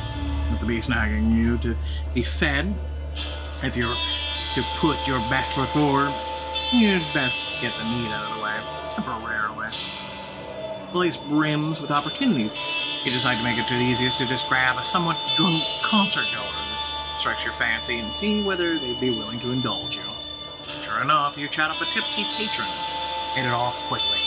Augmenting your charm with the power of your blood in the interest of time, you don't catch her name. She's been waiting for a boyfriend, but he hasn't shown. He's pretty much ready to dump him anyway, so hey, here's to new beginnings. Another vodka shot disappears down her throat. She kisses you on the mouth, it's super sloppy, and the alcohol on her breath is overbearing. You take your chance and kiss her neck, then lie down. Yeah, her evening's drinking definitely colors the way her blood tastes. Alcohol and melancholy, not a combo you're unfamiliar with. Somebody smacks you on the head and rips you off the girl just as you lick the wound closed. Throws you in the crowd. Uh-oh, it's the boyfriend. The argument they get into is that your victim seemingly immediately sobers up. You see now dispersing crowd. The concert is over. Hand on your shoulder, you instinctively tense up, prepare to dodge a punch. As you do, come face to face with a lanky woman in a jacket. Size is too big for her frame. Follow me behind the bar, Lick. I've got a few questions, and you better give me snappy answers if you know what's good for you. Okay, now we can turn the volume back up.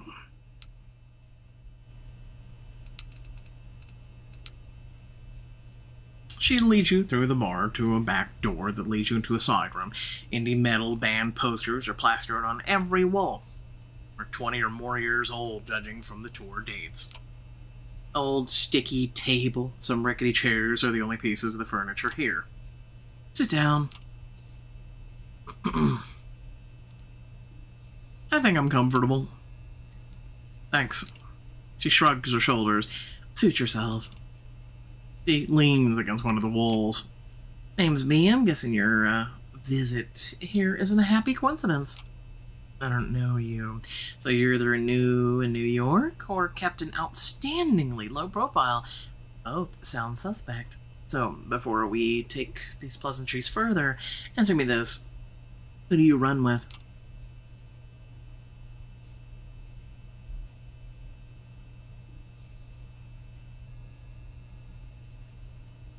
I'm gonna give a half-truth. Camarilla, but I'm looking to switch.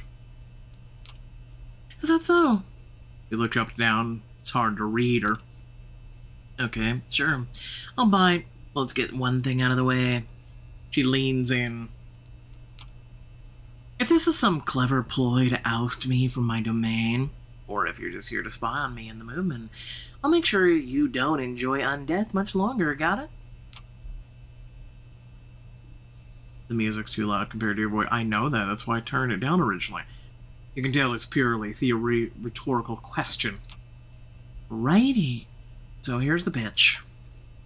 The Camarilla likes to think they're the vanilla option, but the Prince Bitch Pan are pretending that they're always in charge, but New York has never fully been a cammy city. They might have won the city in '99, but cams have had their asses handed to them many times over the years, and the movement has been here at least as long as they have. Hell, I moved to NYC before World War II, and that was a good while after I saw the Camarilla for what they are. A way to keep us all subservient and in line.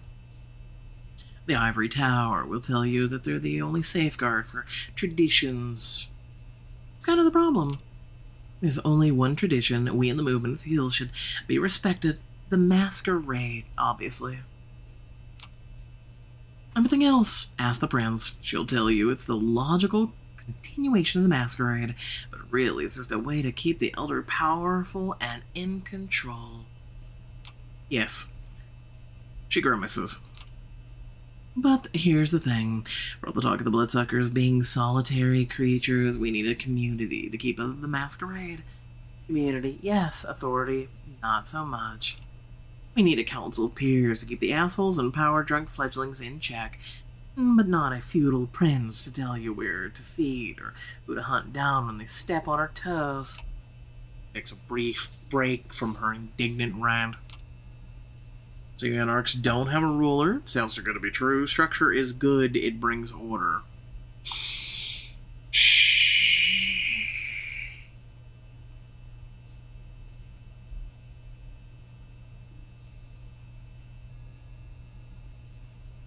Sounds too good to be true. That's usually how things are. She bares her teeth in a predatory smile. You better believe it, sure. We still have to struggle, but with the urges of our kind, it's safer. More fair. We're as free as our condition permits. But unlike the Anarchs, we don't stand alone. Nominally, a guy by the name of Callahan has been overseeing the movement's agenda in NYC for the past few decades. Most follow his lead. Most, but not you. Yeah, not me. If you're concerned about being well received in the city, you might need to go through Callahan. But if you're serious about the Anarch cause itself, he's not your guy. Callahan eats up fledglings like you and shits out every self-preservation. His position is barren, is mighty shaky now. Not least due to the fact that he's backstabbed more than his share of allies. So, he's doing what any other old fart in his position of power would do. He's doubling down. Negotiations are out, intimidations are in. Tightening ranks is a precaution against the Second Inquisition. He surprises you by hacking and spitting on the ground in disgust. Ugh. Love her. No, I don't. Sarcasm.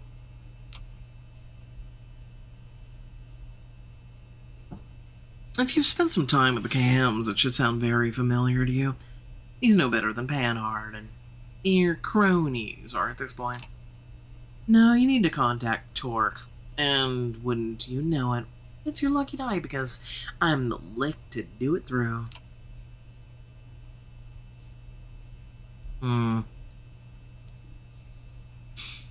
How is Torque different? Motherfucker, are you really asking for it? I mean, I asked a question. Anger flares up again. I'll pretend that was a naive question and not a half-assed jab. It was a serious question! Torque is a leader, local baron who's overseeing a small domain, but doing a very good job of it. Callahan knows this, so he's giving him shit. Torque is taking it like a champ. He's smart like that. For one of us rebels, he's got the patience of a saint. Makes you think back to how things used to be. Way back when.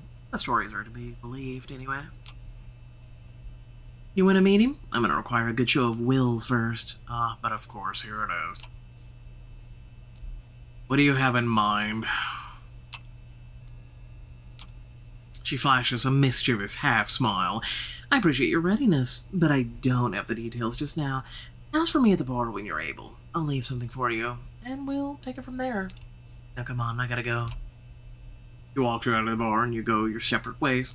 Seems like there's nothing more to do than return here later and see if me really can help you contact Torque. I see the reporter icon. Hello, dickhead. You're just leaving your haven when you notice a small note slipped under your door. You pick it up cautiously and fold it open. I know what you are. I know everything. Meet me at the Beautiful View Motel, or everyone else will know too. The note is signed Frank. Cursing under your breath, you check the Beautiful View Motel. It's located in Queens. Getting there will take some time, and something in Frank's note suggests urgency. You run out of the apartment. Stepping into the Beautiful View Motel, you can't help but think that the name makes promises that the building fails to deliver. Outside, there's nothing but an ugly parking lot, empty. The paint marking the parking spaces almost completely worn away. Standing in the lobby, it feels like there's a decade worth of stale cigarette smoke. You're happy not being able to breathe anymore. The furniture looks like it was picked up from a yard sale in the 60s. There's something appropriate in the grubbiness of the surroundings. To fit the image you have of Frank perfectly, it's appropriate to find him in a place like this. You nod to the old woman manning the reception desk. She seems totally uninterested in what you're doing. Her eyes glued to the small TV perched on the desk. A cop show. Walking deeper into the motel, you find a lounge that might have aspired to a kind of lavish comfort in its glory days. Now it just feels sticky, like you need to wash your clothes afterwards. Frank sits on a bar stool. There's no bartender, but Frank has a shot glass in his hand. He looks even sweatier than usual. What's up, asshole? How does it feel not to know everything? You know, if I drink you dry, I won't need to know. What? But that would so ruin my palate. You stop and look at Frank a little closer. He seems drunk. Not a good sign. Despite everything in your earlier encounters, he maintained a baseline of professionalism. You're drunk, Frank. Sure, I'm drunk. Fucking hell. Frank's voice descends into an incoherent muttering. Stop to consider what to do. You're not used to dealing with Frank in a mood like this. He seems more confident and depressed at the same time, as if he had a secret that gives him power but also brought him down.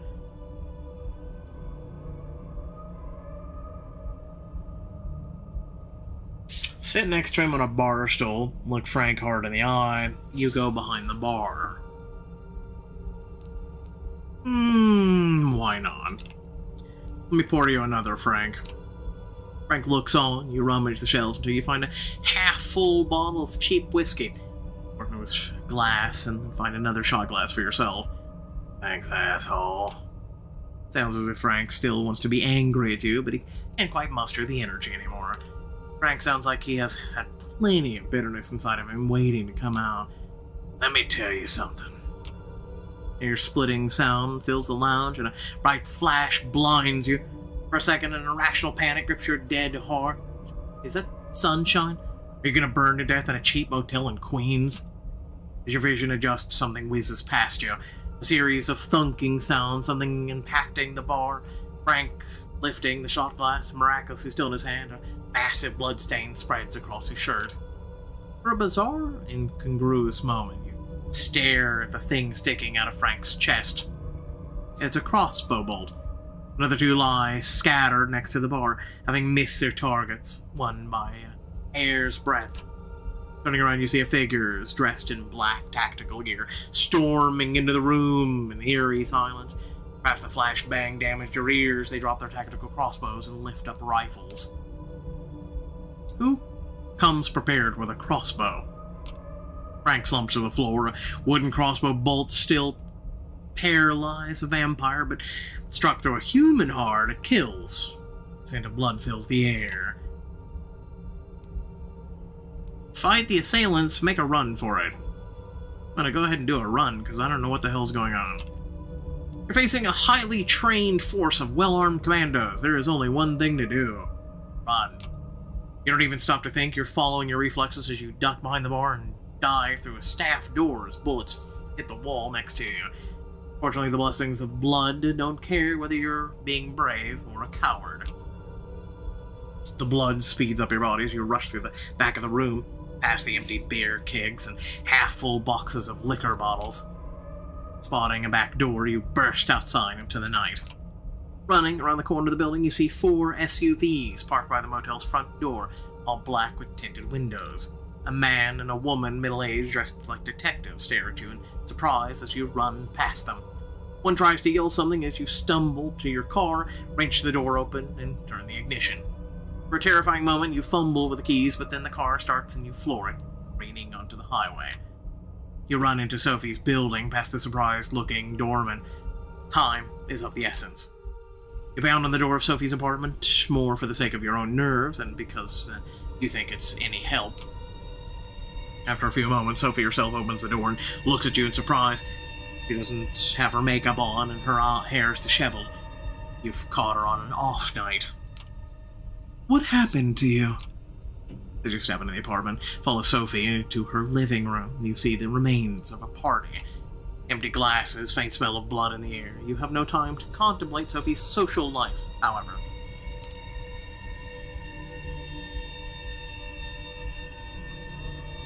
It was an ambush. They were prepared, you're compromised. Oh, fuck.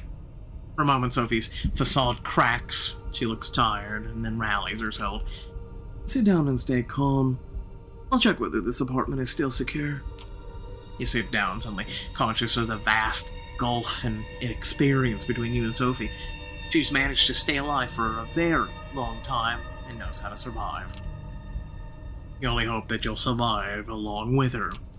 For the next hour or so, you sit on her sofa, answering minute questions about Frank, the commandos who assaulted you. At intervals, she makes murmuring phone calls to mysterious contacts. After a longer, while Sophie lets you go. After a longer.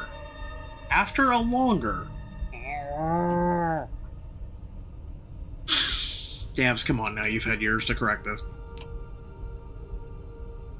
You should be safe, and more importantly, I should be safe too.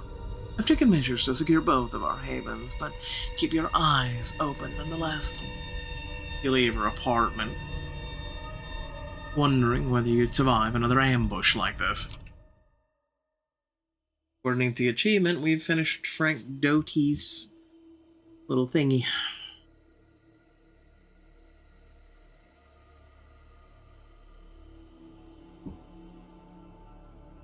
Thank God for tea.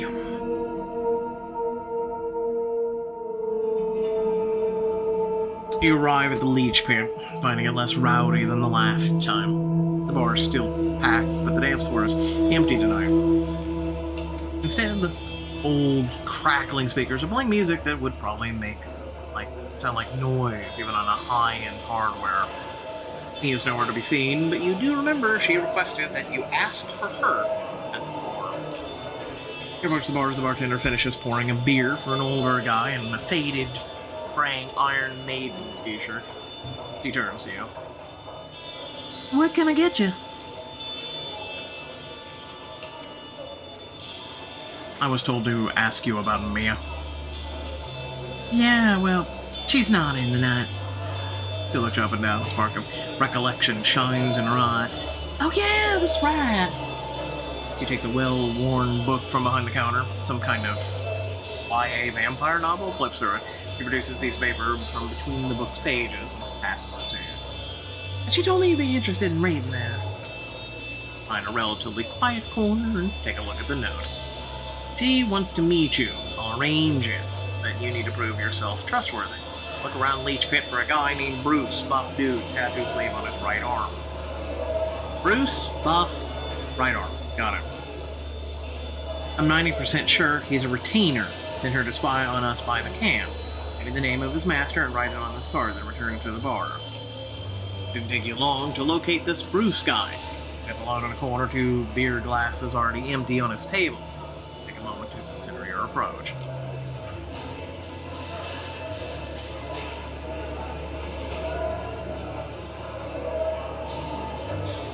I'm gonna do presents. As much fun as it would be that. Man immediately notices you, but doesn't move from a spot if the seats are empty. When you focus the blood to boost your attractiveness, it's not just Bruce who notices. He's in you. So are other people, doing double takes as they pass your table. Hey, you. Have I seen you here before?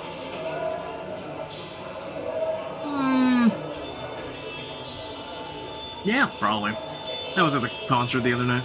Oh, yeah, I remember. Great to see you again. Ask him about the name. Ask him about the name directly. Intimidate him to give you. We'll go name nicely. I know you're here because somebody asked you to spy on this place. Make me real happy if you gave me their name. What, do you mean Sam? Well, that wasn't hard. He catches himself, realizing what you're doing. His eyes dart over his shoulder. You thought you had him cornered, but suddenly leaps over the table in one smooth move and dashes through the sparse crowd. You catch up to him outside. He's bolting, alright. Catch up to him. I do see the blood starting to appear on the screen, though. Ruh-roh. For caution in the wind, you focus your blood. You chase after Bruce. He might be faster than a human, but his abilities are a fraction of yours. And you follow suit, but before he can jump the fence, you tackle him into the ground. A short brawl later, you're standing a few meters apart, Bruce eyeing you with hatred. Tell him his cover is blown. Listen, your cover's blown. I was told who you are, and you better come clean. Your master's name, that's all I need.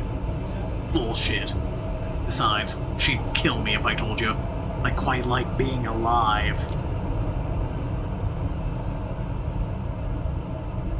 Intimidate him with violence. Here's the deal. You can tell me your master's name and you save yourself a world of hurt. Unless you want to exit this alley on a stretcher. You'd better. Bruce doesn't wait for you to finish talking.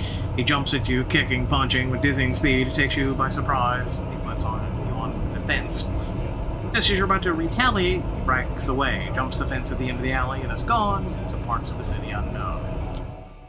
Time to leave something for me. You borrow a pin from the bar and flip me his note to the other side. Sam. You know, it's a she. That still leaves a lot of options. You could pull a name out of your ass or let me figure it out. I don't want to put down either one. Leave me all the info you have. Me asked you for a name, but if all you have is a fragment and a gender, it'll have to do. You jot down a name, or you jot down a note. Bruce referred to his master as Sam and called her she. You pass the piece of paper to the bartender. She sticks it to the back of the same book. Hold on 1 second. She wanted me to pass something on to you. She produces a cell phone from behind the counter. It's ancient, at least 15 years out of date. Cell phone's from 2004 then. So the big chunky ones are the little tiny flip phone. Alright, and this. An old charger for the piece of junk in your hand. You really did think of everything. She says she'll be in touch.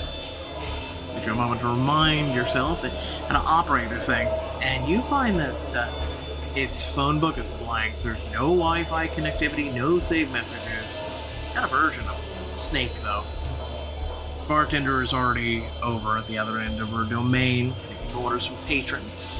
With your Anarch contact nor in sight, you decide to move on for the night. Hopefully your educated guesses based on your scraps of info you collected will be enough for me to call you. We need to drink. Hopefully Helping Hope will do that. When you get to the internet cafe, Hope is already waiting out front. The sight catches you off guard. A part of you suspected she might have be more of a shut-in. My haven is my castle type. Perfect timing. We need to go for a ride. Get in, get in, get in. What is up with the adding? It's so annoying. What, does she only communicate through a phone? She doesn't wait for your response and jumps behind the wheel of a lavender vintage roadster instead. The engine starts roaring unexpectedly, causing everyone's head to turn. Not wanting to attract needless attention, you quickly slip into the backseat of the car. The moment you shut the door behind you, the vehicle sets off, tires screeching. Sorry for bringing you up to speed first, but hey, this is NYC. Everyone's always in a rush, and this is even more true than when you're Kindred. Now, allow me to take care of some business, and I'll be right with you. Even as she's zooming through traffic, she's still on her phone, of course. What's your business? You make a living in the city. It's a long story. Do you really want to hear it? I managed to answer. She starts talking. So another extremely online malk based in New York goes by the name of Davno. Told me to Google Ethereum a few years ago. That's how I got into Bitcoin. And I found a new religion, 23-year-olds selling visions of government replaced by 9 code and decentralized consensus masses ruled by algorithms, just as the laws of physics. Oh, 2019, you were so naive because it all came true. Continue.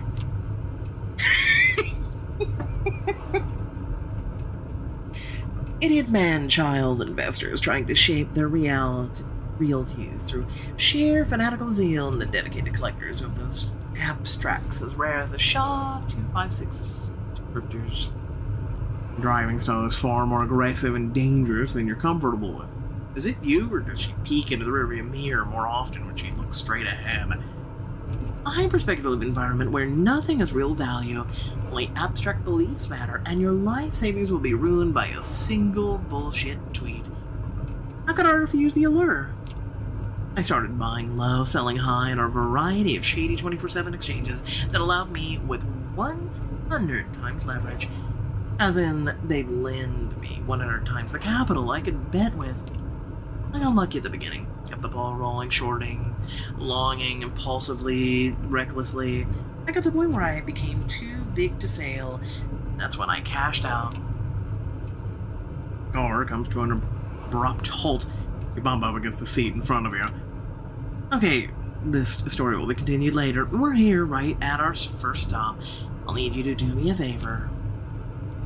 What favor? Nothing too difficult. Literally jump in, jump out kind of deal. See that guy, weird guy in the Yankees cap standing at the corner? Approach him, tell him you're at young, hot, petite Jean. Take the phone he gives you and bring it here. Get going, honey. It's legal to park here. You jump out of the car and approach the man, Hope pointed out. Not a lot you can tell about him based on his appearance, aside from the fact he seems pretty shady. The guy assumes a comically threatening pose as you approach him. How do you?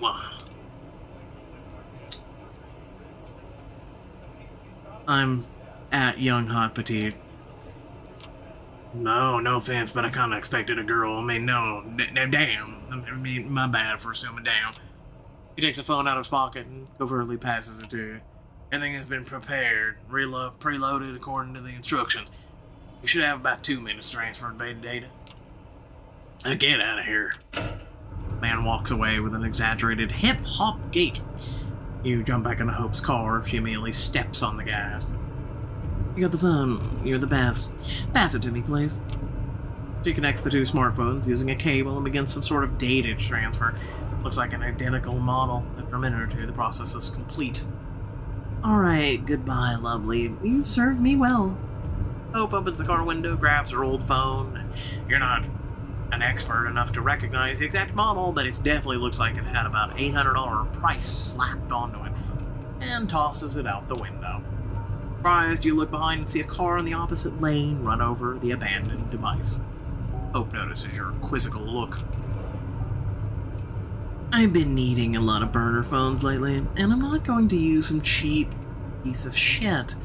Though it's a pretty expensive necessity. Intersection, red light. She takes advantage of the moment to shoot a driving selfie that strategically excludes her face and uploads it to Instagram. Notice her handle there is Versace Beauty. Now, I was telling you a story. Cashing out. Right. At some point towards the end of 2017, I became convinced I needed to cash out. No way the bubble was going to last forever. I always knew that there would be no grapes of wrath for the cryptocurrency era. It would just be a series of profoundly antisocial, disconnected events. All crypto culture has been, was a decentralized church of lone millennials who rejected all established modern values and kept atoning for the original sin of not buying Bitcoin back in 2013. Another abrupt last-second turn. You're pressed against the window. What the hell is with her driving style? bet a life you never wanted to live anyway, and get a chance to win a priceless pile of nothing. Untether yourself from all the worldly desires. Find joy in suicidal ideations. This day, money holds no real value for me. It's an abstract of a video game score, a bunch of numbers on the screen. The joyless world changed me forever. I knew I had to escape. So I took my piles of fictional dollars to a new arena, elite NYC social circles. I wanted to scam them and make more, but because I wanted to finally have some goddamn fun. I mean, of course I had to scam them in the process, but it was only in service of becoming something more than a star, a constellation. Another abrupt stop, this time next to the entrance of a shifty-looking alley. Alright, friend. This time, your leaky gut syndrome. Ouch. Whistleblower extraordinaire. Whenever a press sneak fuck leak wants a leak, you've got it. Got it? Sorry for putting you out there in my place, but I only personally contact people as a last resort. It gets harder to protect my identity each time I show my face. And since I've got you, our man is waiting for you in the back alley. He's paying back a favor with a flash drive containing crucial information we need to stay safe in the city. Retrieve it. I'll circle the area, make sure we aren't in danger right now. When you're done, get back here and I'll pick you up. Everything clear? Good. You exit the car and see it drive away in a hurry, then head into the narrow passageway. Sure enough, there's a man waiting for you at the end of the back street, unshaven, wearing wrinkled clothes with a nervous eye tick. He looks even dodgier than the last guy you met. When you approach, he gives you a mean look. You lost or something? I'm leaky gut syndrome. You said you've got a little something that might interest me? Of course, straight to the point, aren't you? All right then. Clumsily produces a USB stick from his front shirt pocket, holds it before your face. When you reach out to take it, he pulls his hand back and gives a sly grin. And all this data was risky, you know. Miss Montgomery is an unusually secretive person digging up dirt on her. It was more effort than I expected. Effort that should be rewarded, I think. The more you ask around about her, the more you expect a letter saying, give up your inquiries, which are completely useless, at your doorstep. Perhaps attached to a severed cat head. You catch my drift? Secrecy surrounding her screams, friends in high places, brave new world order, Illuminati shit, you know. Makes me think I deserve some hazard pay.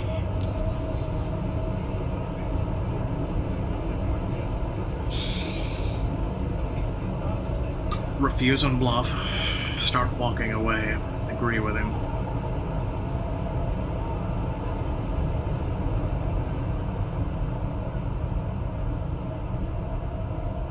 Refuse and bluff. I ran a background check on you. You're not just some random schmuck off the street. The way you didn't know what you were walking into when you took on this job. And if you really didn't, I know you're the kind of journalist who gave intel worth shit. You're bluffing the hell out of me. I'm not sure if it's going to work. It does. The man spits on the ground angrily and raises his hands in surrender. Alright. Shouldn't have put you on the spot like that. My bad, okay? Extends the hand holding the flash drive towards you again, and you take it. Oh yeah, one more thing. Not really sure what it's about, but one of my informants claims you might be interested in this. He reaches into his inner jacket pocket and presents you with something wholly unexpected. It's a bag of blood, labeled simply as ABRH negative. You take a closer look, but that doesn't answer any of the questions that just appear in your mind. You peek into the journalist's cold blue eyes and see them twitch uncontrollably. Don't ask me. He said you'll know what to do with it, leaky gut. Come on, take it.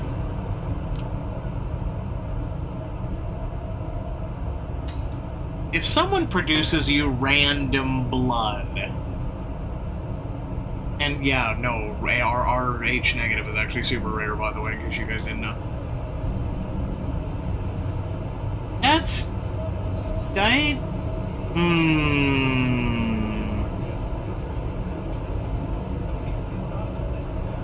I'm gonna go with feeding opportunity, drink his blood. I'll take whatever I want, twitchy eye. He only cautious long enough to manage one step backwards. A second later, your fangs are already sunk deep into his neck. His blood has a certain unpleasant je ne sais quoi quality to it, and a bitter aftertaste, but it's very strong and quickly intoxicating. As you finish your meal, you feel consumed by euphoria. Having temporarily satisfied your hunger, you put the collapsed man against the wall. Look him over one last time. You found him fishy and trusted your instincts. Might be hard to explain this to Hope, but you don't feel like you've done anything wrong. Every fiber of your vampiric existence screamed that the journalist was absolutely not to be trusted. The blood bag your victim was carrying fell on the ground during your assault. That was not really an assault, but okay. Pick it up. You casually pick it up and leave the alley the way you came. Hope's car appears behind the corner just as you walk out onto the street. It doesn't even fully stop when you approach, but slows down just enough so you can jump in.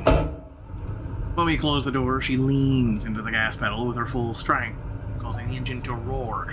Her driving style definitely doesn't reflect how laid back she seems as a person. We've got it? You throw the flash drive onto the seat next to her. Perfect. Any problems? How did the meeting go? You relate the entire back alley encounter to her. Towards the end of the story, you notice she's not staring at the road or her phone, but directly at your face. The realization startles you. You've got the bag of blood with you? You place it on the seat next to her. She peeks at the label. She looks at it again. Then she steps on the brakes. Fuck! I'm okay. She grabs both the bag and the flash drive you obtained and throws them out the window. Looks like that's her favorite method of taking care of problems. The bag was a message. AB negative used to be my blood type. It's the rarest one, found in less than 1% of the United States population. Glad you didn't drink it. Who knows what they would have done to the bag? Some NYC vets can tell you wild stories about using irradiated blood to locate and kill other kindred. See, I was sussing it. You admit you did feed on the man who gave you the bag instead. Good for you, I suppose. I don't think they've done anything to his blood, but it would be some kind of 5-dimensional chess move. But yeah, this contact is compromised. Needs to be cut off. Goodbye, my journalist frenemy, and goodbye, dear lucky gut syndrome. You've both outlived your usefulness. After a brief period of hesitation, she deletes the whistleblower extraordinaire account in size. Another one bites the dust.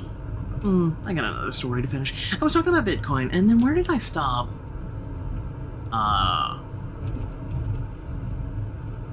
Wasn't scamming.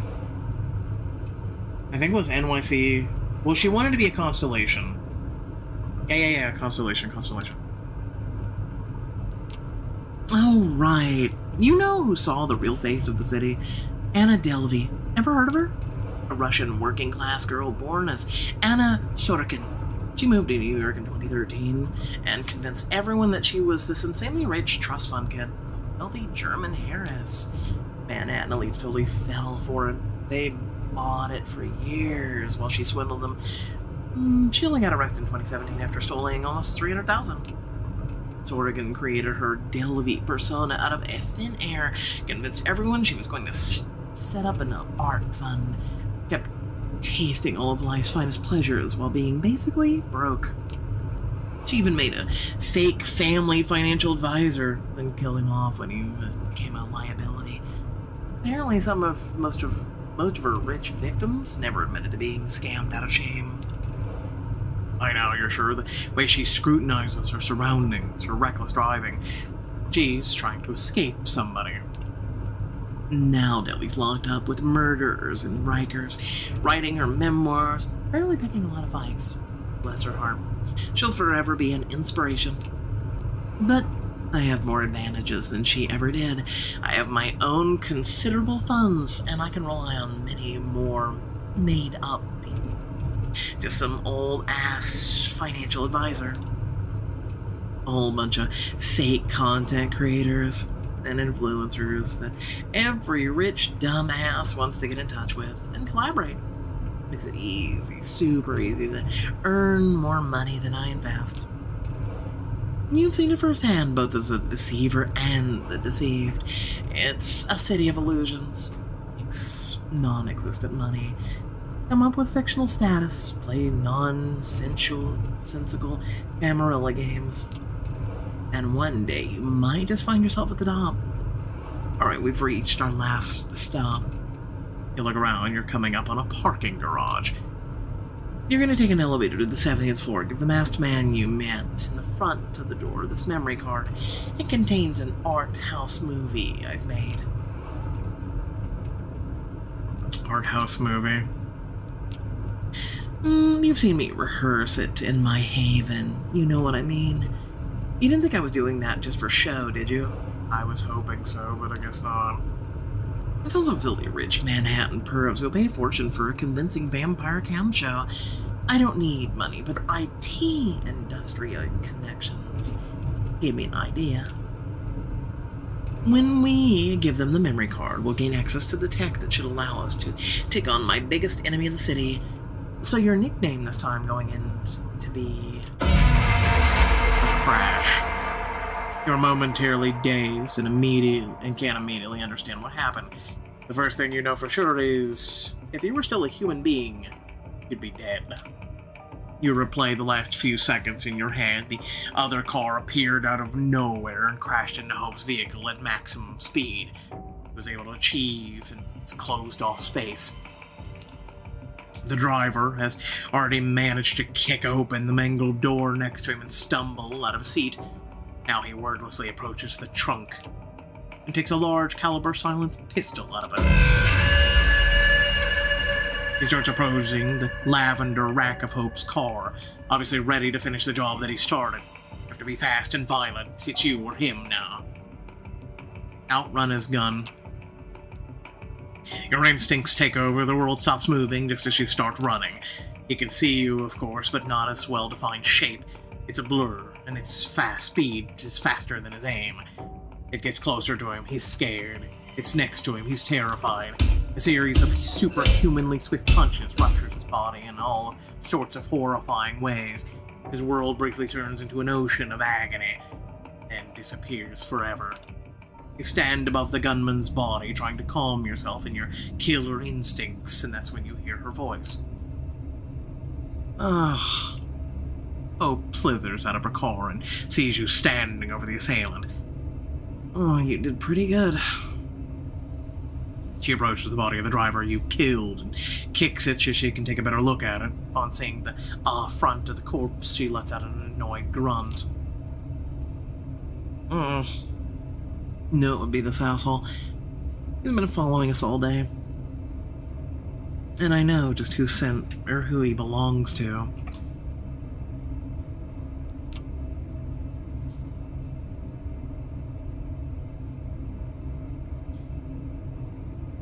Had a cough. Even before she's done talking, she's already trying to reach someone through a video call. Eventually she succeeds. You see a nonchalant woman in business casual on her smartphone screen. Kara Montgomery, how may I help you? Kara? Oh, I didn't expect you to ever reach me through this channel.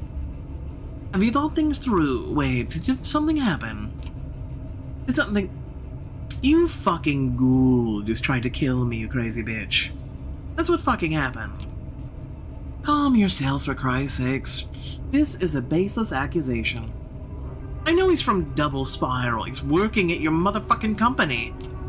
You know, I can't be held responsible for independent actions of my subordinates. Why don't we just meet up and talk? Hope disconnects the call and instantly blocks Kara from contacting her. You corporate shithead. You make me sick. Tired, she turns her gaze to the dead ghoul. I'll dispose of him. Help me put him back, or put him in my car. 30 seconds later, his body's laying on the back seat of the lavender-colored rack. Okay, good. You take a look at the scene of the carnage in front of you. Every second we're here gets us closer to a serious Masquerade violation. I'll have to exchange my pomade or worthy masterpiece for the goods some other time. She gets behind the wheel, and you follow her inside the car. Meet me in my heaven when I tell you it's safe. For now, I need to dump this asshole somewhere, get my car fixed, and plan our counterattack. You guide Hope to your own haven. She drops you off, and before she leaves, she makes what's about to come perfectly clear. If we want to survive in the city, Kara Montgomery needs to die. She disappears in the traffic, and you disappear into your place.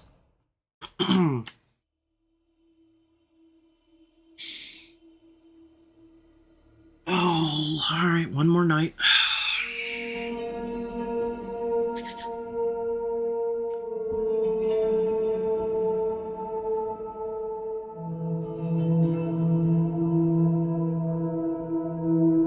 A piece of paper's sticking out of your mailbox. It's a computer printout. A note, a screenshot from Google Maps. It reads, "Meet me at the indicated spot at 10 p.m.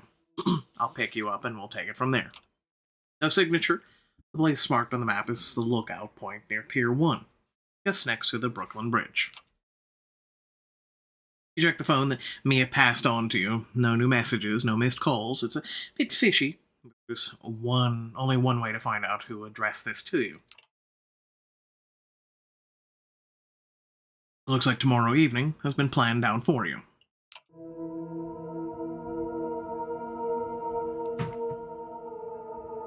Okay, don't give me an option for going and doing something for tonight. That was a complete wasted night. You go downstairs as soon as you wake up. One more glance at the phone, but no new news from Mia. You take the car down to Brooklyn, park on Front Street, approach the meeting spot cautiously. A figure of about Mia's size is standing there, dressed in an oversized jacket and looking out towards Manhattan. But you can hear her muttering something.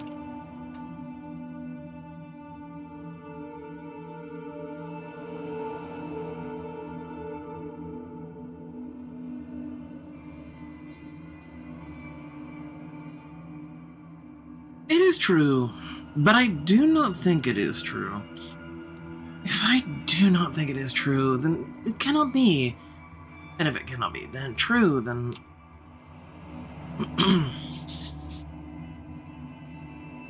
Is that you, Mia? Are you the one who left the note? I'm supposed to meet someone, or... Is that you, Mia? The woman turns around. It's not Mia. Whoever it is, you have never seen her before. Looks perfectly plain and unmemorable. It is not her. It is you. You are me. I am you.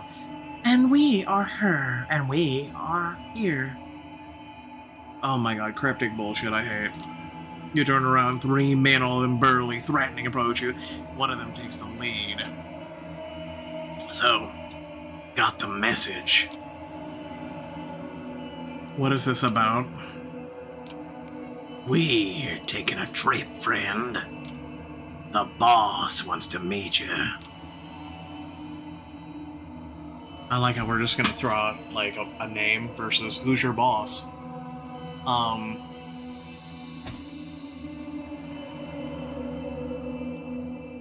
Like, what am I supposed to do here?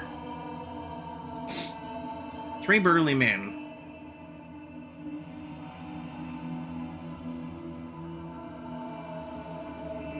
I don't know, we'll go with Torg.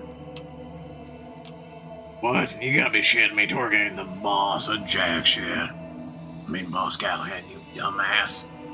I suggest you get a move on. We got places to be.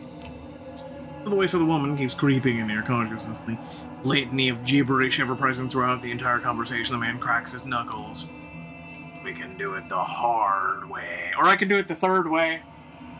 Bye. Phew!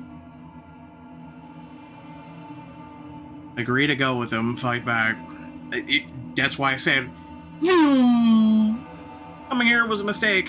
It's time to blow this joint. The muscle stands in preparation for a sprint that will take you away from this place and back inside your car. A shriek fills your head. It's the woman. She's ridiculing you. provoking you to stay and fight, to show them you're not to be ordered around. They try to overcome you, but you fight back. You break one guy's nose, dislocate the other's kneecap. Yeah. Who's big and scary now, you fuckers? A stake slams into your chest. The man who talked to you appears before your face, smiling a crooked smile. Do I always have to do everything myself? Load him onto the boat, you useless cocksuckers. You are barely conscious. It's possible to tell where they're taking you or how long it will take. A sucking sound and the clear sensation of having a cavity in your chest that wasn't there before. A deep voice breaking through the oblivion you've returned from.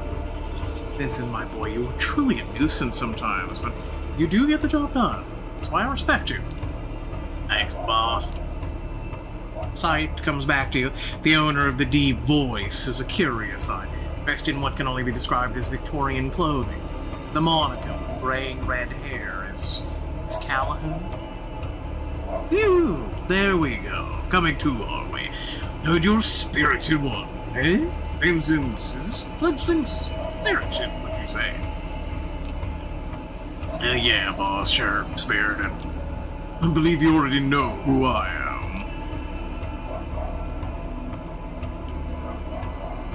Your boss, Callahan.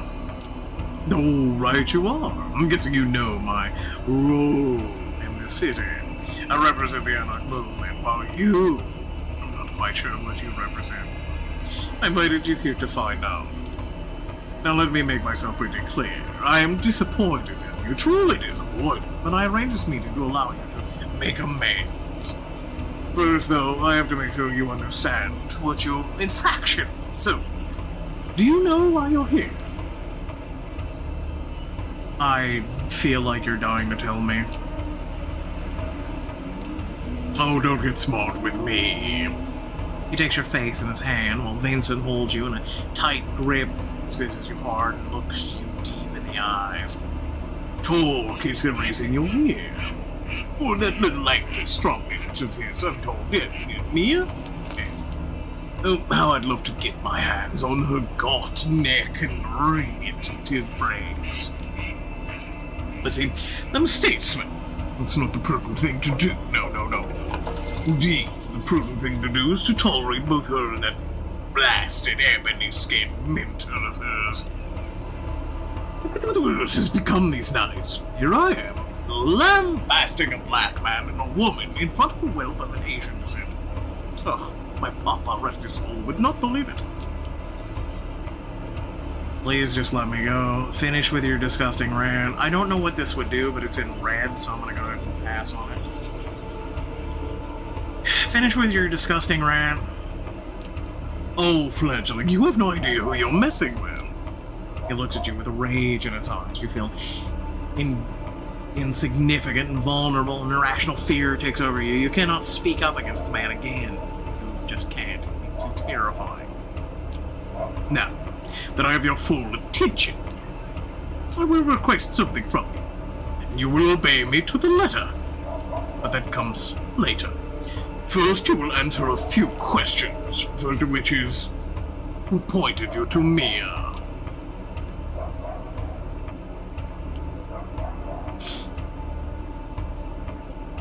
Do we sell out Mia? Or not Mia, Sophie.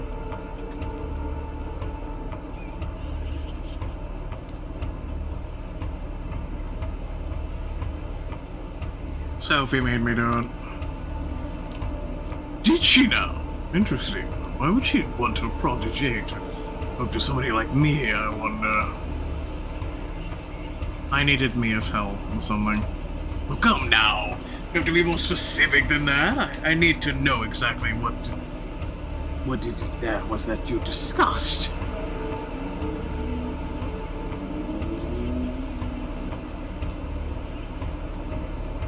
She wanted me to do her a favor. To grill a guy named Bruce about his master's name. Oh, is it so? Vincent, do we know this Bruce? No Bruce, boss. Oh, why am I not surprised, Vincent? I'll investigate this myself later. See, that wasn't so hard now, is it? Of course, I can't be sure how much of what you told me was true, but How much of it is worth? About as much weight as yesternight's horse shit. It'll find out, I always do, but when I do, we'll have another one of these nice talks. Maybe, just maybe, you'll avoid this coming unpleasant episode next time. He gives Vince a sign. The burly man starts hitting you all over. You feel teeth, ribs, fingers break, your foot is mangled under Vince's boot, your shoulders dislocated, your nose racked. That's enough, Vince. Leave them be. He snaps his fingers in front of the face a few times, checks if you're focused on his face. You can, but barely. I'm a man of principle, you see. Another night I would perhaps put you in a casket, dip it in concrete, dump it in the Hudson. A favorite of mine during the roaring 20s. It's been a while. But like I mentioned before, I am nothing but prudent, and so the interest of this city's kindred must come before my own needs and wants, and therefore I'll let you continue your existence. But what I require in return for this boon, you are forbidden to meet Talk, or keep an eye on you, on him. If you want a place with the Anarchs, you go through me and only me, got it? You have to understand what I say. What I made my associates do to you tonight was just business. We can still work out a mutually beneficial relationship. In fact, it's either that or your final death. Time to go, Vincent. Take the boats back. Leave the fletching here. I think they have a lot to think about. Sure thing, boss. Pleasure making your acquaintance. Callan walks away as do Vince and his band of thugs. Lie on the ground for a little while longer, feeling the blood slowly putting your body back together, your hunger growing. You can hear the beast calling for sustenance, for safety, for revenge. A distant but pronounced third desire. It's not until you mend yourself enough to appear more of a mugging victim than an impossibly mangled walking cadaver that you hail a passing taxi. Head back to your head.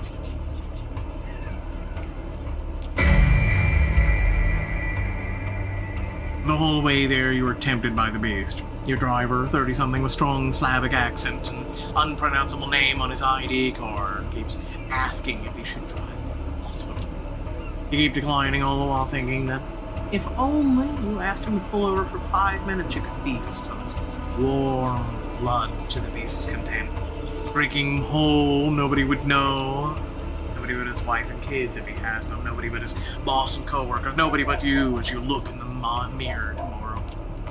Keeping your hunger at bay was never before as difficult as it is tonight. The driver stops at your apartment building. There's nobody around. You could do it now. Ow! Resist. You pay the driver and walk out. Fast, leave the car behind. Don't look back. Look back. Walk back. Feed. No. To the door, up the stairs, key in the lock, open the apartment, walk in, lock yourself in. The familiar four walls of your haven are a blessing. The beast inside you keeps nagging, but you kept it at bay tonight, not a small feat, given your state. You are still weak, you are still not quite mended, you need to rest. Tomorrow you will have to feed again. Tomorrow you will have to consider your next move. Callahan is not the kind of man who quits. But tonight you rest.